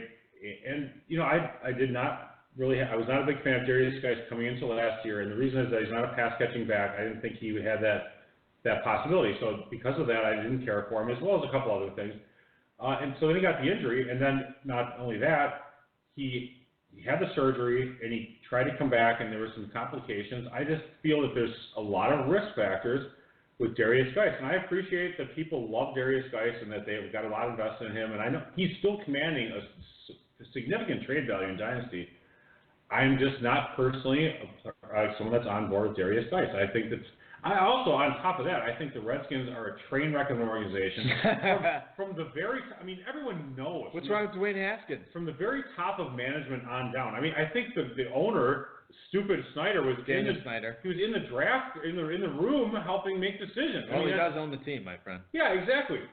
But being an owner of the team means leaving the professionals to do professional work, and I just think that the Redskins are a problem. They have no receiving talent whatsoever. The quarterback situation is a complete disaster. I think they're going to be like a. What's wrong with Haskins? He's a rookie, for Christ's sake. And then you don't like him long term? Sure, long term. I don't really care long term. Oh, so you're talking 2019. It's not good. This is a redraft. It is a redraft. Yes. Yeah, and so it's going to be a disaster at quarterback. Alex Smith is done. I felt bad for what happened to him. I do too. And the receivers are awful. So even if Geis is back and he's in full health, they have no receivers or any good whatsoever. They have a rookie quarterback. Their tight end sucks. He's on his last leg. It's an awful team. Let me ask you this. I know he hasn't been selected. I don't believe he's been selected in Revelations. Can I just get your opinion on a guy who was bandied about as the 101 or 102 in Dynasty drafts last year, decided to go back for his senior year at Stanford, and then was picked very, very late this year? Washington does get him. I don't know if he's the backup. They still have Adrian Peterson there. But talk a little bit about Bryce Love and what you foresee with him in Washington, not only in 2019, but we'll put a dynasty scope on this as well, and what sort of career you see for him going forward. I think Bryce Love has some potential. He's the person who would replace Chris Thompson. Chris Thompson is the third-round back.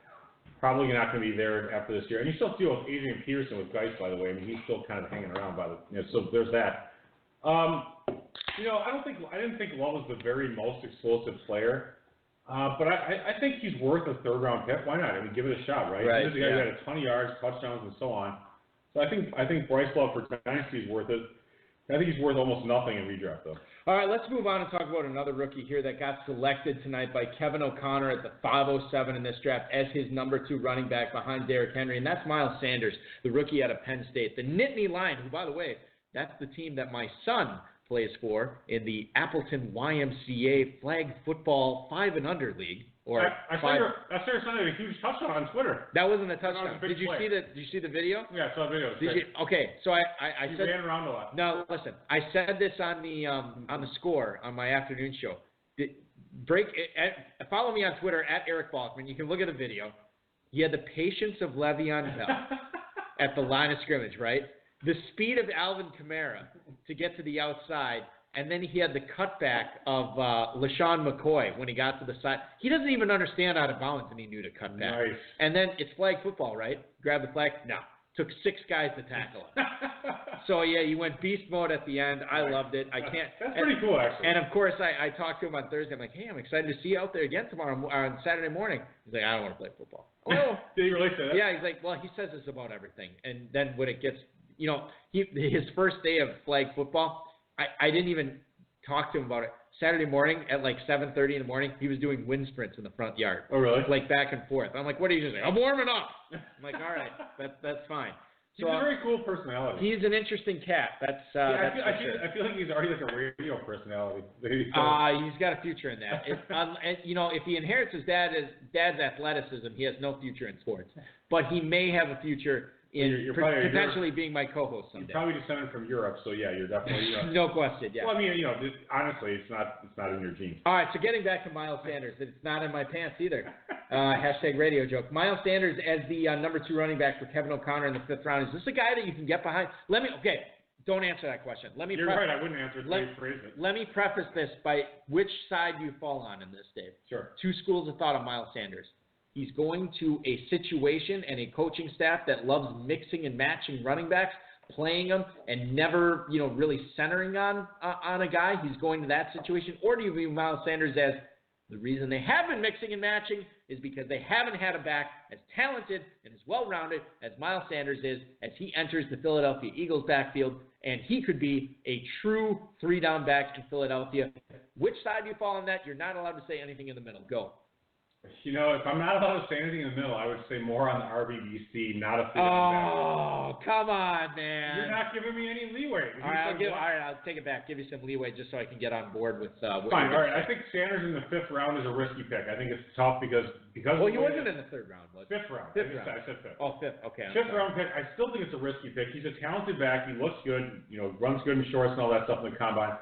But Jordan Howard, Jordan Howard is not nothing. Even I don't really like Jordan Howard. Right. They have all these other running backs. They've always been RBBC. I really do think they want to get away from it.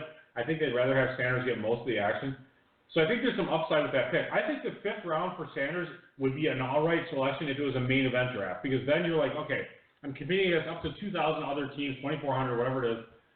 Fine. But in a 12-team league, I think you're taking some risk here. Again, it's not the worst pick because you don't have to start him. I thought that Fantasy Cesario got a nice value with Lamar Miller in the 7th. So there you go. And whether it was an auto pick or not, it's got the asterisk. Maybe it was a 1-pick auto. It could be a 1-pick, yeah.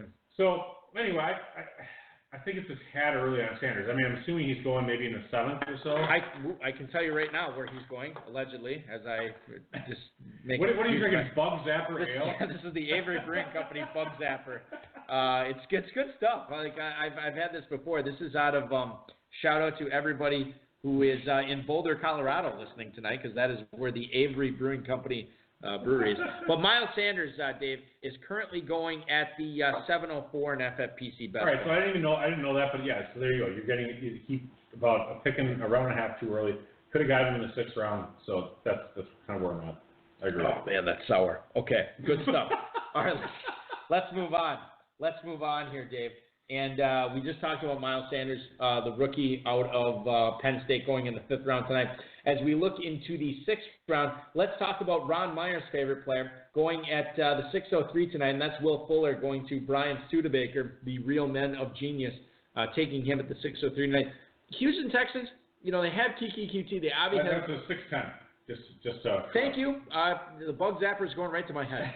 The 6'10 is Will Fuller, the selection for Real Men of Genius tonight. Can you get on board with that, knowing the pass-catching options that Houston has with Hopkins and QT? Does that seem like a wise investment when you can get him at the end of the 6th round?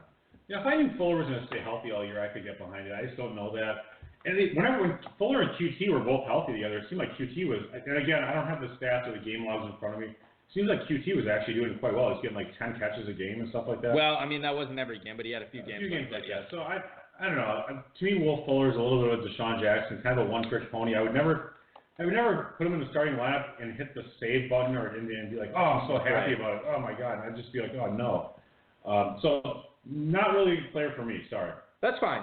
702, Rashad Penny goes to your mom. Not your mom, but tonight it is Rob Marshall drafting out of the 2 spot in Revelation. I feel like your mom, I really feel like through 8 rounds, he's crushing that draft. He's doing really well. Well, we could talk about let's just talk about it. He doesn't have any tight ends through 8 rounds. Sure, that's fine. He has Barkley, Royce Freeman, Rashad Penny, and Jerick McKinnon at the running backs, Mike Evans, Adam Thielen, Robert Woods, DJ Moore at wide receiver. I can get on board with that team. Can we just talk about it through 10 rounds, just include the tight ends and sure, Hawkinson and Mark Andrews. Mark Andrews, I believe, is a good sleeper this year in FFPC tight end premium. FFPC tight end premium format. I think he is an excellent backup tight end in this format. TJ Hawkinson, you can do a lot worse than your number 1 tight end when you wait. Then when you wait until round 9 to take your first tight end, I can get on board with that. But talk a little bit about his first 8 picks. Well, I mean, there's some risk at tight end because he does not have a star. I think that Jarrett McKinnon went at the 902, I think, in the other draft, if I remember correctly, and now the 811 here. I think that's a really nice pick. When the coach himself, I read an article recently, and he's like, oh, yeah, our Kyle Shanahan. Yeah, our starting running back, Jarrett McKinnon. I don't know. When the coach says, our starting back, Jarrett McKinnon, who he's a metric superstar, he's never really put it all together, but he's a good pass-catching back at worst. People were telling me last year he's going to catch 60, 70 balls no matter what. The very worst, 60, 70 balls. Yeah. I said, no, you're wrong.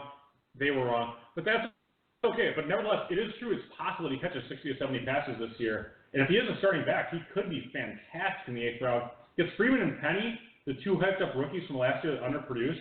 And Freeman only has to beat out Lindsey, and Penny only has to beat out Chris Carson. I think those are great picks. And then Barkley, my God. Philosophical question here, Dave. Is it smart, by and large, and I'm going to go historical on you and put you in an unfair position to ask you to go back half decade here on your data, is it smart to go with running backs in the 6th and 7th round that are now sophomores that were rookies going in the 3rd and 4th round in redraft leagues previously? Is that a smart decision, by and large?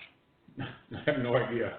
Well, I mean, you centered Penny and Freeman, guys who were ballyhooed last year, guys who were being drafted very, very high, and now this year they're slipping again. Yeah, so you call that, I think what they call it, the post-type sleeper. Post-type sleeper, yeah. So these are both post-type sleepers. In fact, Freeman, Penny, and McKinnon are all post-type sleepers. Yeah, McKinnon actually. McKinnon was a super. You can include that too as well. So there you go. Good point. There you go. So those are 3 post-type sleepers, which allowed him to take Evans, Thielen, Woods, and DJ Moore. DJ Moore, still a tad early, but it wasn't the early 4th round. Moore's getting hyped, man. Wow. Yeah. DJ Moore's getting hyped up. For sure. He did have the highest ever phenom score per RotoViz. Ever.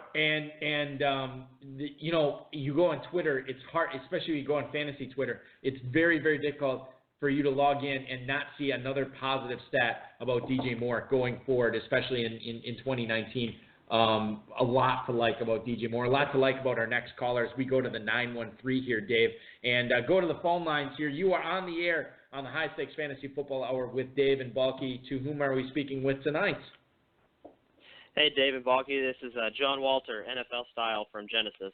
Sorry to switch you over again. John Walter. No, listen, that's okay, man. We always like hearing. Screw these revelations. No. This is we're going to screw the Revelations, guys, and talk a little Genesis here with John Walter. But we always like hearing what's going on in the other draft because we only have one set of airwaves to go on tonight. So, John, you were drafting tonight out of the 9 spot. I don't know where you're at right now. I'm guessing you're probably coming up to at the end of your draft. How do you like your team as it looks thus far? Well, we're in the 19th round, actually, so we're about done. And I love all the DJ Moore talk you guys have been talking because I took him early in the early 4th round. So I was like, that made me feel better. Yes, exactly. Yeah, made me feel better. Now, listen. And that's we're just here to we're here to confirm biases. We're here to make you feel warm and fuzzy. Tell us what you like about DJ Moore. Yeah, that's what we want to get into. Aside from the stuff we already mentioned, but what makes you turn on to DJ Moore is a real difference maker and a potential league winner in 2019, John. Every year there's always seems to be that one receiver that kind of seems to have it all put together and then finds a way to really just outscore what everybody thought he was going to do. And, last year was like Robert Woods. Year before that, Marvin Jones. Guys like that just seem to kind of just pop up. And, with Cam Newton, Curtis Samuel around, and McCaffrey in the backfield, I feel like the Panthers are just going to continue to keep chucking the ball. You know what I like, by the way? Yeah, thank God, right? But you know what I really like is that you then subsequently took Curtis Samuel. I feel Samuel is undervalued, actually. Is that correct? You did take Samuel, correct, in the 11th round? Yes. Yeah, I got Samuel. Yeah, so I feel like Samuel is totally undervalued. And you know how I know that? Because in all my dynasty leagues this year, I offered all these early second-round picks for Samuel, which is supposedly more than he's worth according to the stupid dynasty calculator. All right. And all these people turned me down. I'm like, what do you like Samuel so much for? And they're like, I just want to trade him. So talk a little bit about Samuel, too, because it seems like you like him, too. Right. So I loved Curtis Samuel coming out of Ohio State. And, honestly, everybody's kind of comparing Paris Campbell they're loving Paris Campbell, and I kind of see a resemblance with him and Curtis Samuel. But I love Samuel's speed. I think he's actually fast. I mean, he's probably not as fast as Paris Campbell, but he just seems to be more quick. And I just really think with Cam Newton and going deep and just getting creative, I feel like Curtis Samuel can complement the Panthers well. Good. I mean, like. By the way, Cam Newton went the 14th. Well, I was just that was my point. I was going to say, Greg Olsen, Ian Thomas, Christian McCaffrey, DJ Moore, Curtis Samuel. Like we talk about all these Carolina Panthers pass catchers. That all means good things for Cam Newton. Everything I've been reading, it sounds like his shoulder's coming along just fine. So he might be a good value here in 14th round. Dave, I'll put this to you. Cam Newton, 14th round. You know what? If he's there in big payback, Kurt and I are going to own him twice. Well, listen, if he's there in the 9th round in big payback, you might own him in big payback in Kentucky this year. John, outside of DJ Moore, were there any other picks that you were really proud of or that you're really excited about on your team as you look at it as you sort of wrap up Genesis tonight? Any other picks that you really think is going to really move the needle for you this year in this league? Well, a little sneakily, later in the draft, I grabbed Darwin Thompson in the 13th round, who was drafted by the Chiefs. I'm from Kansas City, so I love that pick, and I was following him in the off season and watched a lot of his tape. And he's kind of like a mini Darren Sproles with tree trunk size, and he just refuses to go down. And then at the very, very last pick, I picked up James Williams, running back, who the Chiefs picked up as an undrafted free agent. And I'm hoping, between the two of them, maybe one of them might, take over Damian Williams' job. There you go. It's entirely possible. As long as we have somebody who is at least has his finger close to on the pulse of Chiefs football. Let's talk about the Tyreek Hill situation. Two-part question here. He doesn't talk about that. Number one, this is like a fight club in Kansas City. No, no one talks about Tyreek Hill. This is a fantasy show, so we need to analyze it. But Tyreek Hill, what do you envision? What's going to happen with him in 2019? And then talk a little bit about what you foresee Mecole Hardman, not for Dynasty, but for what you see for this season only from Hardman. Yeah. So first off, I mean, if Tyreek Hill is guilty, he deserves not to play football. That's a pretty horrible thing that's going on, and I hate, having to even read about that because, fantasy football is just a good way to get away from real life and to find out, something like that might be going on. I just really hope that that's not true, but, I think we just have to wait and see what happens, what the law says, because not a lot of us really know what's going on. Kansas City is a good, it's in the heartland. It's good. They're all good people. So they don't want to see Okay. Well, I'm just saying they don't want to see this stuff going on south to east and west coast. Yeah, exactly. East and west coast. Look, I'm from Wisconsin. I wouldn't say everybody in Wisconsin Midwest, is all good. Midwest. More so than normal. It's not like Chicago where Blittomania lives. I mean, you got all sorts of crap going on down there. Jack Hahn. Yeah, exactly. Come on. Left all the right. Baker boys. Murderers left and right. Joe Del Zanero. Yeah, just what have you. Okay. Hey, one more quick thing. So I see you just only drafted one quarterback, Deshaun Watson. And you're fine with that. You just figure you can cut one of the guys who sucks and grab, like Nick Foles or whatever if you need to, right? Yeah, I was thinking about grabbing a quarterback late, but I just feel like there's so much value still left. I mean, I'm looking at it. There's still Josh Allen, Darnold, Brady, Stafford, Carr, Foles, Mariota, Dalton. I mean, even Josh Rosen down there. I mean, I think any of those guys you could easily pick up and plug them in. I'm kind of banking on Watson delivering those spike weeks, but if he doesn't, sure. I'll probably just drop one of my leftover guys and pick him up. So attention fantasy drafters, just so you know, this is how apparently players value quarterbacks in FFPC. The number 2 quarterback in fantasy football last year, between weeks 10 through 16, okay, Josh Allen, now undrafted, free agent. No one took him. Anyway, that's right. Just so everyone knows. John, I'm gonna get back to you in a second. Dave, if Josh Allen is a free agent in your dynasty rookie draft, where are you taking him? Yeah, wait a second. What happened? Where would you think I would take him? Not that early. That's not that early. I really would draft him. John, listen, we really appreciate you chiming in tonight. I I am just finding out from NYGmen808080 at yahoo.com in the chat room that the Genesis draft has completed. I believe that is a record time for this broadcast. Congratulations to all you guys. An hour and 38 minutes. Yeah, exactly. Good luck the rest of the way, dude. Don't be a stranger, and we'll talk to you again real soon. Thanks so much for dialing us up tonight and talking about your draft. Absolutely. Thanks, Dave and Balky, and go 26ers. Yeah, Go 26ers indeed. This is turning into the 26ers broadcast. We go to Apocalypse soon. Yeah, we'll get to Apocalypse in roughly about 5 minutes? Yeah, 5 minutes. Yeah. I'm so excited about the Bucks game tonight that the Bucks are going to W. Well, don't count. I mean, get the lock. 80. Don't. Why would you say something like that? That is the worst thing. NBA sucks. Blitz Domania chiming in the chat room. Whoa! I live south of Chicago, so he wants to make that abundantly clear, Dave, tonight.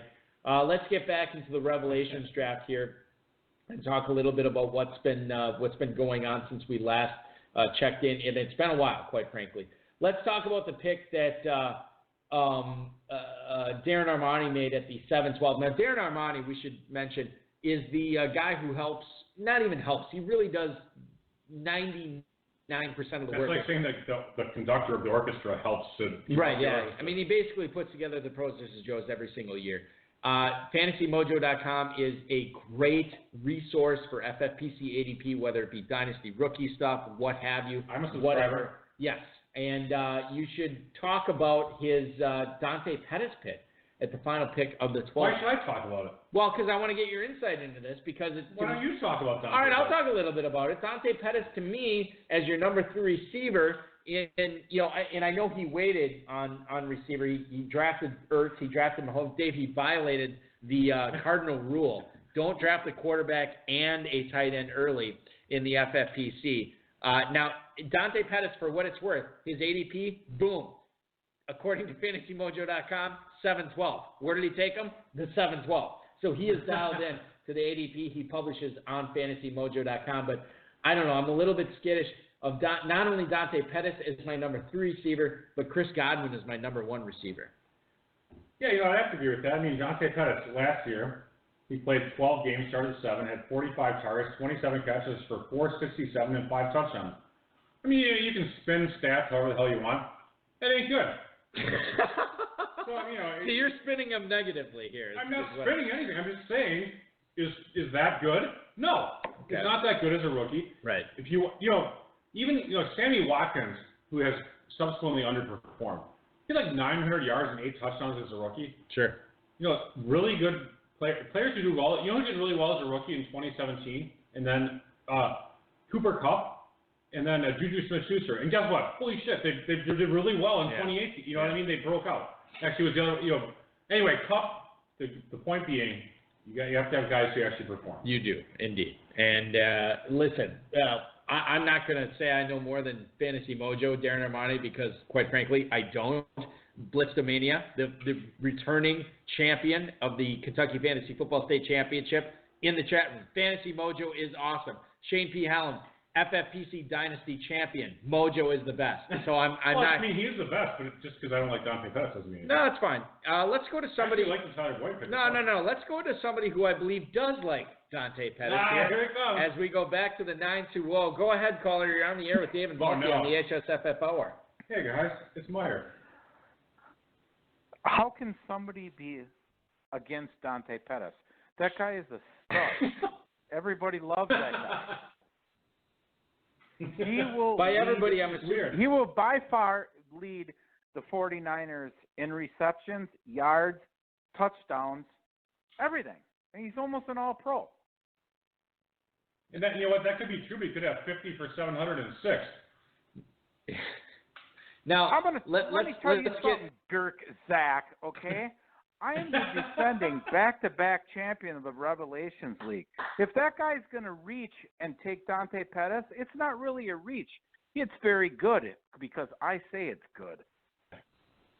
Now, I love it. Ron Meyer at Two-Packer, the two-time back-to-back champion Revelations League member here, rejoining us on the HSFFR. I noticed that you had the chance to take him at the 7-Eleven. You chose Kyle Rudolph instead, and Dante Pettis goes off the board with the next pick. Yeah, what happened there? But clearly, so the 7-Eleven, not the correct pick, but the 7-12, an excellent pick.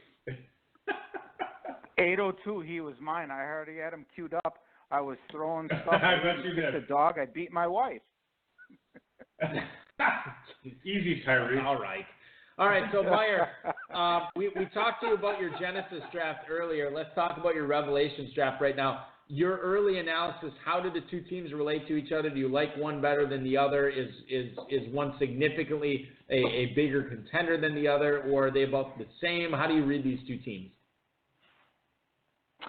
I'm going to go with the Genesis draft is a lot better. Kind of like I said earlier, I mean, those guys are not very good. So it's pretty easy to scoop up a lot of guys that are, good. And, I mean, some call it value. I call it studs, fell to me for most of the draft. This one is more of a lunch pail, kind of solid. Not really excited about my running backs, with having Todd Gurley being hurt, and then I took a very good Florida Seminole Freeman, so that'll probably help my team out a little bit. As your number 3, by the way. Yeah, exactly. So, but the problem is, though, I got Gurley and Freeman on a bye, both week 9, so it's like, who am I going to start that week? Ronald Jones. Oh, yeah, he's going to be very good because I remember last year sitting at the Kentucky Derby and listening to Gerzak talk about how great he was and how he was drafting him in the rookie leagues on every single team he had. Yeah, I don't know if he was talking him up at the Derby last year. I don't know if he had Ronald. Dave, do you have Ronald Jones on every one of your dynasty teams last year? Well, not all of them, but as many as I could. It wasn't as many as I could, but honestly, it may only be 3 or 4. I have to look, actually. I own them in a few leagues. Ron, listen, we got to shift over to Apocalypse here in a little bit. I think. Did you join that one? Ron is not in Apocalypse. We'll get to who's in Apocalypse here in a little bit. But starting your draft off with David Johnson and getting Todd Gurley at the 202. If you look at FFPC Best Ball ADP, which I understand is not this is a classic, but the latest Todd Gurley has gone in leagues since the NFL draft has been the 112. So you got insane value according to FFPC ADP. Did you get his backup? Getting him at the 202. But let you know though, ADP is not really out. That's kind of a fictitious thing because the Revelation set the ADP. And the reason why the Football Guys contest does not start until tomorrow is because those people demand the ADP to be out and released before the contest starts. So we're very generous to take 2.5 hours out of our day draft so an ADP could be established for the Football Guys. Thank you so much. We should have just given you the team for free, but we did happen to charge it. No, I appreciate the insight. I appreciate the FFPC,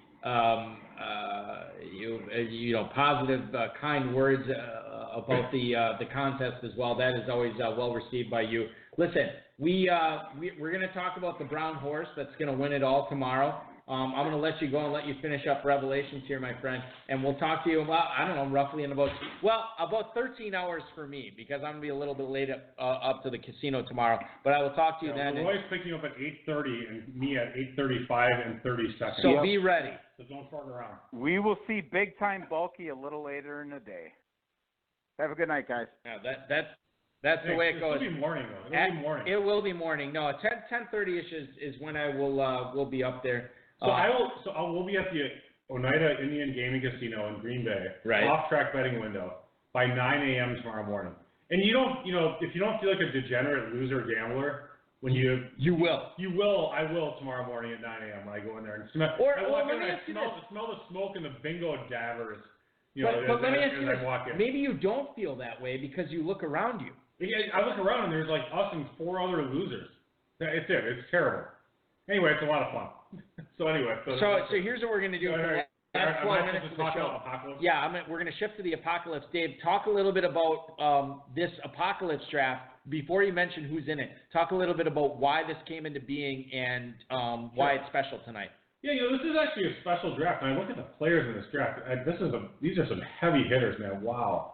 I feel like we should make this a 2.5-hour show and give them more time. But, Revelations and Genesis, they sold out in about an hour, actually. We announced them, and everyone bought the teams, and someone got mad, a couple people got mad. So anyway, we launched Apocalypse just because we thought it'd be something cool to have a third one. It actually took until today to fill. But let me walk through the teams. Darryl Wall, Alex Petin is a team name. Dominic Lafayette, getting lucky with Paris Hilton. Lafayette. Whatever. Dominic Lafayette. Actually, it is kind of cooler to say it the way it's supposed to be. Lafayette. Oh, rhymes with derriere. No, that's really cool. All right, anyway, so he has the 2 pick. Liz Ballard, Street Smarts, exclamation point, pick 3. Larry Jilton, a.k.a. Rednecks, he's a big-time player, number 4. Amy Miller, low fly and high. I'm not familiar with Amy that much, but that's fantastic. Greg McLean, second team. Stanley Goodspeed is pick 6. Kevin Bassiker and Kobe's crew. He plays a ton of teams. He's a damn good player. Pick 7. Greg Cantor, a.k.a. Crack Rock, which I love the name Crack Rock. He's out of New York, out of the NYC. We love you, Greg. Pick 108. Michael Zuka, Mongooses. Michael plays a lot. Mark Diesel, he plays a ton. These guys, these are amazing players. Austin Martin, Ultimate Birthday, he joined today. Another fantastic player. He's a good tweeter. And Woody Woodruff with the 12th pick. Flashers, we know Woody as well. This is a super. Again, we're talking. A lot of heavy hitters joined. We're talking about setting the ADP. The Apocalypse draft is a bunch of amazing players. This will be a really good draft to cover. It would be. If we could load it up. If we can load it up, that'd be great. That would be tremendous. I can walk through the first round a little bit. Gurley here goes at the pick 6, earlier than the other draft, so that's kind of a little bit interesting. All right. Crack Rock is a big fan of Melvin Gordon apparently this year. He takes him to 108, a tad bit earlier than he's been going otherwise. And where's ODB does not go until the second round. Wow, really? 204. Okay, so 204. So he's going to Michael Zuka, to the Mongooses. Michael Zuka, by the way, who, if I remember correctly, either was crushing the Football Guys Players Championship or the FFPC main event last year. Was right up at the top of the leaderboard for the majority of the season. So that's a name to be paying attention to. Wow. Okay, so let's stop a little bit. I know we talked about Odell Beckham earlier. Where would you take Odell Beckham? And before you answer that, I'm going to tell you an FFPC best ball draft, Dave. On average, Odell Beckham is not going right now until the 202 on average. I think you would be taking him well before then. I think I would take him 8 or 9. These are the players I would take in front of him for sure. Barkley, Elliott, McCaffrey, Kamara, Hopkins, actually David Johnson, and it's a little bit close for David Johnson. And then I'd have to consider Beckham or Devontae Adams. And I think I may take Beckham, actually. I think Beckham's a more talented receiver than Adams. So if you had the opportunity, you would take Odell Beckham over Devontae Adams? I think I would. Again, it's kind of early. The thing is, Julio, Julio is awesome. Michael Thomas is awesome. Devontae Adams is awesome. So I've not you're talking about parsing things really closely together, so I actually would have to spend some time. They're in similar tiers. But right now, I really do like ODB a lot this year. Okay. I traded for him in 2 dynasties. I've never previously owned them. Where does, just curiously, where does Baker Mayfield rank for quarterbacks for you? Would you take him as a top 12? No, rookie. Not rookie. In redraft league. Would you take him as a top 12 option? Yeah, I would. Would you take him as a top 8 option? Yeah. Would you take him as a top 6 option? In that range. In the range. Okay, fair enough. I will not draft Aaron Rodgers this year. I think he's an asshole. So let's get into no. Let's get into that. I'm not going to draft. I think I think he threw a bunch of people under the bus. I don't like him as a person. And you know what? Because quarterback is such a cheap position, I'm not going to draft Aaron Rodgers probably ever again. Okay. And who agrees with me is a Podfather, and I'm not just trying to go off of his thing. But I don't like Aaron Rodgers. I never Matt really Kelly from Fantasy from Roto Underground. Yeah, Fantasy Underground podcast. He's cool. I never liked Aaron Rodgers all that much, and this whole article thing from Bleacher Report solidified it for me. So unless I get insane value, like a 2-round value off his ADP, he's out for me. let's get into this a little bit. And I feel just did. I finished. I want to break this open a little bit further. Let's get a little heavy-handed. Now, number one, I want to make this abundantly clear. I am not putting Aaron Rodgers and Tyreek Hill on the same level. No question. No, obviously not. No, I just want to make that clear.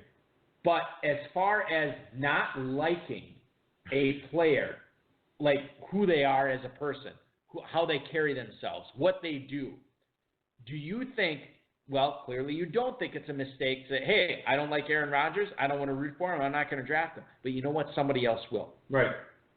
So there has to be some degree of you don't think Aaron Rodgers is going to return draft value. Because I believe you, hold on. I believe you to be a shrewd fantasy football player, a smart fantasy football player. But for you, not liking Aaron Rodgers, if I'm hearing this correctly, supersedes the numbers he could put up for your fantasy team this year, given where you have to take him in drafts. I think part of it, is that Aaron Rodgers, to me, just like in the Super Bowls and just like his overall career, it's kind of not. I think he's got a bigger name than he's actually put up. He's got one Super Bowl. He could have done better, and he's a big meat. That's not all on him. I know, I get it. He's a big meat first guy. I don't know. I just, for some reason, I don't feel like he's. Whenever I would face Aaron Rodgers in games, like in fantasy, I never got. You know how you would get scared of playing Tony Gonzalez back in the day? So you're like, oh my God, Tony Gonzalez, and he go for 10 for 134 and 2 touchdowns. I never got scared of Aaron Rodgers. This is more of a. It doesn't bother me. This is more of a commentary on his stats rather than his person. But it's a little bit of both. I mean, the fact is I don't think it is. No, the fact is I don't really like him that much. That's fine. And I mean, in Kentucky, there was one year I took him all over the place in the 5th round, and it worked out pretty well because he was going in the 2nd round in a lot of drafts. But for some reason, I don't feel the need to reach for Aaron Rodgers as the number 2 quarterback. To me, I'm with you, but that has nothing to do with the Bleacher Report article, who he is as a person. That has nothing to do with it, for me. Now, maybe that goes into it a little bit. Okay, here's the thing. And then Shane Helm is right. I may have yeah, okay. So Shane Helm's chiming in. What if a league of I actually meant to tweet the text before. Of 12 and all don't hate on Aaron Rodgers just because he is gay. That's I don't listen. He's got a beard, and I think he has a beard. I love starting rumors. I don't know if I'm ready to start. You're not starting a rumor. This has been out for like 6-7 years now. Yeah, by the way, I would have no problem drafting a gay quarterback. All kidding aside, I want to bring this back a little bit to Rodgers, Tyreek Hill, Adrian Peterson, what have you. Okay? Right. I feel like I've said this on the show before. I think you really need to take emotions out of it. I'm not being emotional. Just I'm talking to the fantasy owners and the listeners. Oh, thanks. This is your soliloquy. Go ahead. It's my soliloquy. This is the bulkiloquy, as it were. You need to take emotions out of it. You need to separate the man from the stats.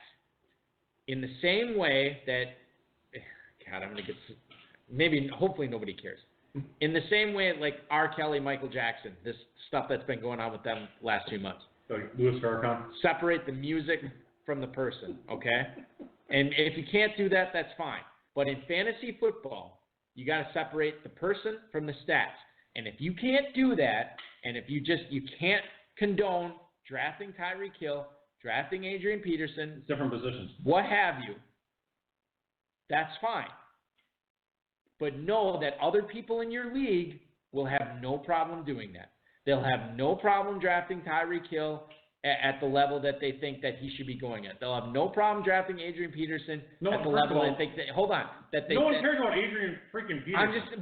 You can lump him into the same thing. He's like a 19th round piece of shit pick. He does not matter. Well, that's okay, but I'm saying those types of players. That's fine if you don't want to draft them. Somebody else will. And if you're going to let him drop, you have to be prepared for the fact that these guys could kill you when it comes to be playoff time, when you go head-to-head. That's exactly my point. Whatever it is. My point is that Aaron Rodgers will not kill me because I don't really. He's not enough of an impact player. If you're prepared to face that, and I guess I'm speaking more to the Tyreek Hill people. If you're prepared to face that, then that's fine. Do what you want to do. It's your fantasy team, okay? Nobody else should have a say in it. But I'm saying this is what you're going to be facing if you choose to do that. Soliloquy, bulkiloquy, over. Well, thanks. I also like Aaron Rodgers a little bit more than you do. No, that's fine. And whatever. It is what it is. I have no problem taking Cam Newton 7 rounds later. or Jameis Winston, or Drew Brees. Well, okay, let's get into this. Drew Brees, Jameis Winston, and Cam went seven rounds later. Aaron Rodgers is currently going at the 609 in drafts right now. Cool, good luck. Okay, at the end of the 6th round. Here's who you could get after him. Well, Deshaun Watson going at the same spot. All right, how about this? Everyone except for 3 players. Baker Mayfield going 3 spots after him. But significantly after him, starting in the 8th round, Matt Ryan, Russell Wilson, Drew Brees, Jared Goff, Jameis Winston, Carson Wentz, Cam Newton, Dak Prescott, Mitchell Trubisky, Phillip Rivers, Tom Brady, Josh Allen, Ben Roethlisberger, Kyler Murray, Jimmy Garoppolo, Lamar Jackson, Kirk Cousins. We get it. Okay? Kurt Samuel won the 9th round of this draft. Interesting. Not a commentary on Rodgers as a person. Commentary on quarterback value. Are we ending? Do we have to end? We have to end. Oh, we have to end. All right, thanks, everybody. All right, did you announce everybody who was participating in Apocalypse? I think you did. Who cares? It's over. The show's over. I just want to make sure you gave a mention. Okay, fair enough. Ladies and gentlemen, we're going to be cutting the YouTube feed here in a little bit. I'm going to post these draft boards sometime this weekend or early next week so you can take a look at where all these players ended up. Congratulations to the Genesis 26ers and Ron Meyer for getting done super early tonight. Congratulations to the Revelations and Apocalypse Drafters. Thanks so much. By the way, DJ Moore went in the mid-4th in this round also. DJ Moore is like an early ascendant. He is. It's entirely possible that that's going to happen. I want to thank to all our callers tonight: Brian Studebaker, Rob Marshall, Ron Meyer, Brent Studebaker, John Walter, the FFPC, Rob Bryce, and of course each and every one of you. We will be back at our normal time next week, 10/9 Central. Register for the FFPC main event, everybody. Register for best ball and dynasty leagues now at myffpc.com. Good luck in your rookies and startups for anybody who is drafting this weekend. And to get in on the Football Guys early bird, remember, you register before June 30th, draft before July 15th, you're going to get a free FFPC team credit. You can do that up to 3 times. $250,000 grand prize. As the prognosticator would say, can you afford not to play in it? I don't think you can. Good luck in all your drafts this weekend. Yeah, good luck. Football Guys kicks off tomorrow, everybody. Your weekend starts now. This has been another episode of the High Stakes Fantasy Football Hour presented by myffpc.com. That was broadcast live and heard around the world. Eric and Dave will be back next week with more analysis, interviews, and advice from a guest much smarter than they are. Thanks for listening, and we'll talk with you again next week. We're on the cement floor, even more so if we on tour. Me and E explore the country, wondering about the evening before. Trying to explain where the time went, while other rappers find a studio to grind in. I want to say congratulations to Apocalypse. They are done. I don't know if Revelations is done as well, but I know 2 of the 3 got done within 2 hours tonight. That's pretty amazing. Very good. It's good draft. And this speaks well to when we have Pros versus Joes, which I believe is the next live draft coverage we have. I don't think we have anything before then, right? Yeah, 3 and 3. Oh, those are still fun. Yeah, it's going to be. I think we did really well last year. We weren't not as exhausted. Go to fantasymojo.com. There is a podcast up there announcing the first half of the pros that will be participating in the FFPC Pros versus Joes competition this year. Thrilled that the Bucks went up 2-1 on the Celtics in Beantown tonight. Did I tell you I'm going to the game on Wednesday? I heard that. They could be clinching. Dude, that would really be cool. That would be awesome. We'll see what happens. It was not as awesome as it was hanging out with each and every one of you tonight covering these live drafts for the first 2 hours. We'll be back 10/9 Central next week. For anybody who's got a rookie dynasty draft tomorrow, good luck. Except for Dave Gerzak, who you and I will be at the casino tomorrow with a rookie dynasty draft on the way. Hopefully win a lot of money in the Kentucky Derby. Thanks so much for listening, everybody. Really appreciate it, and we'll talk to you again soon.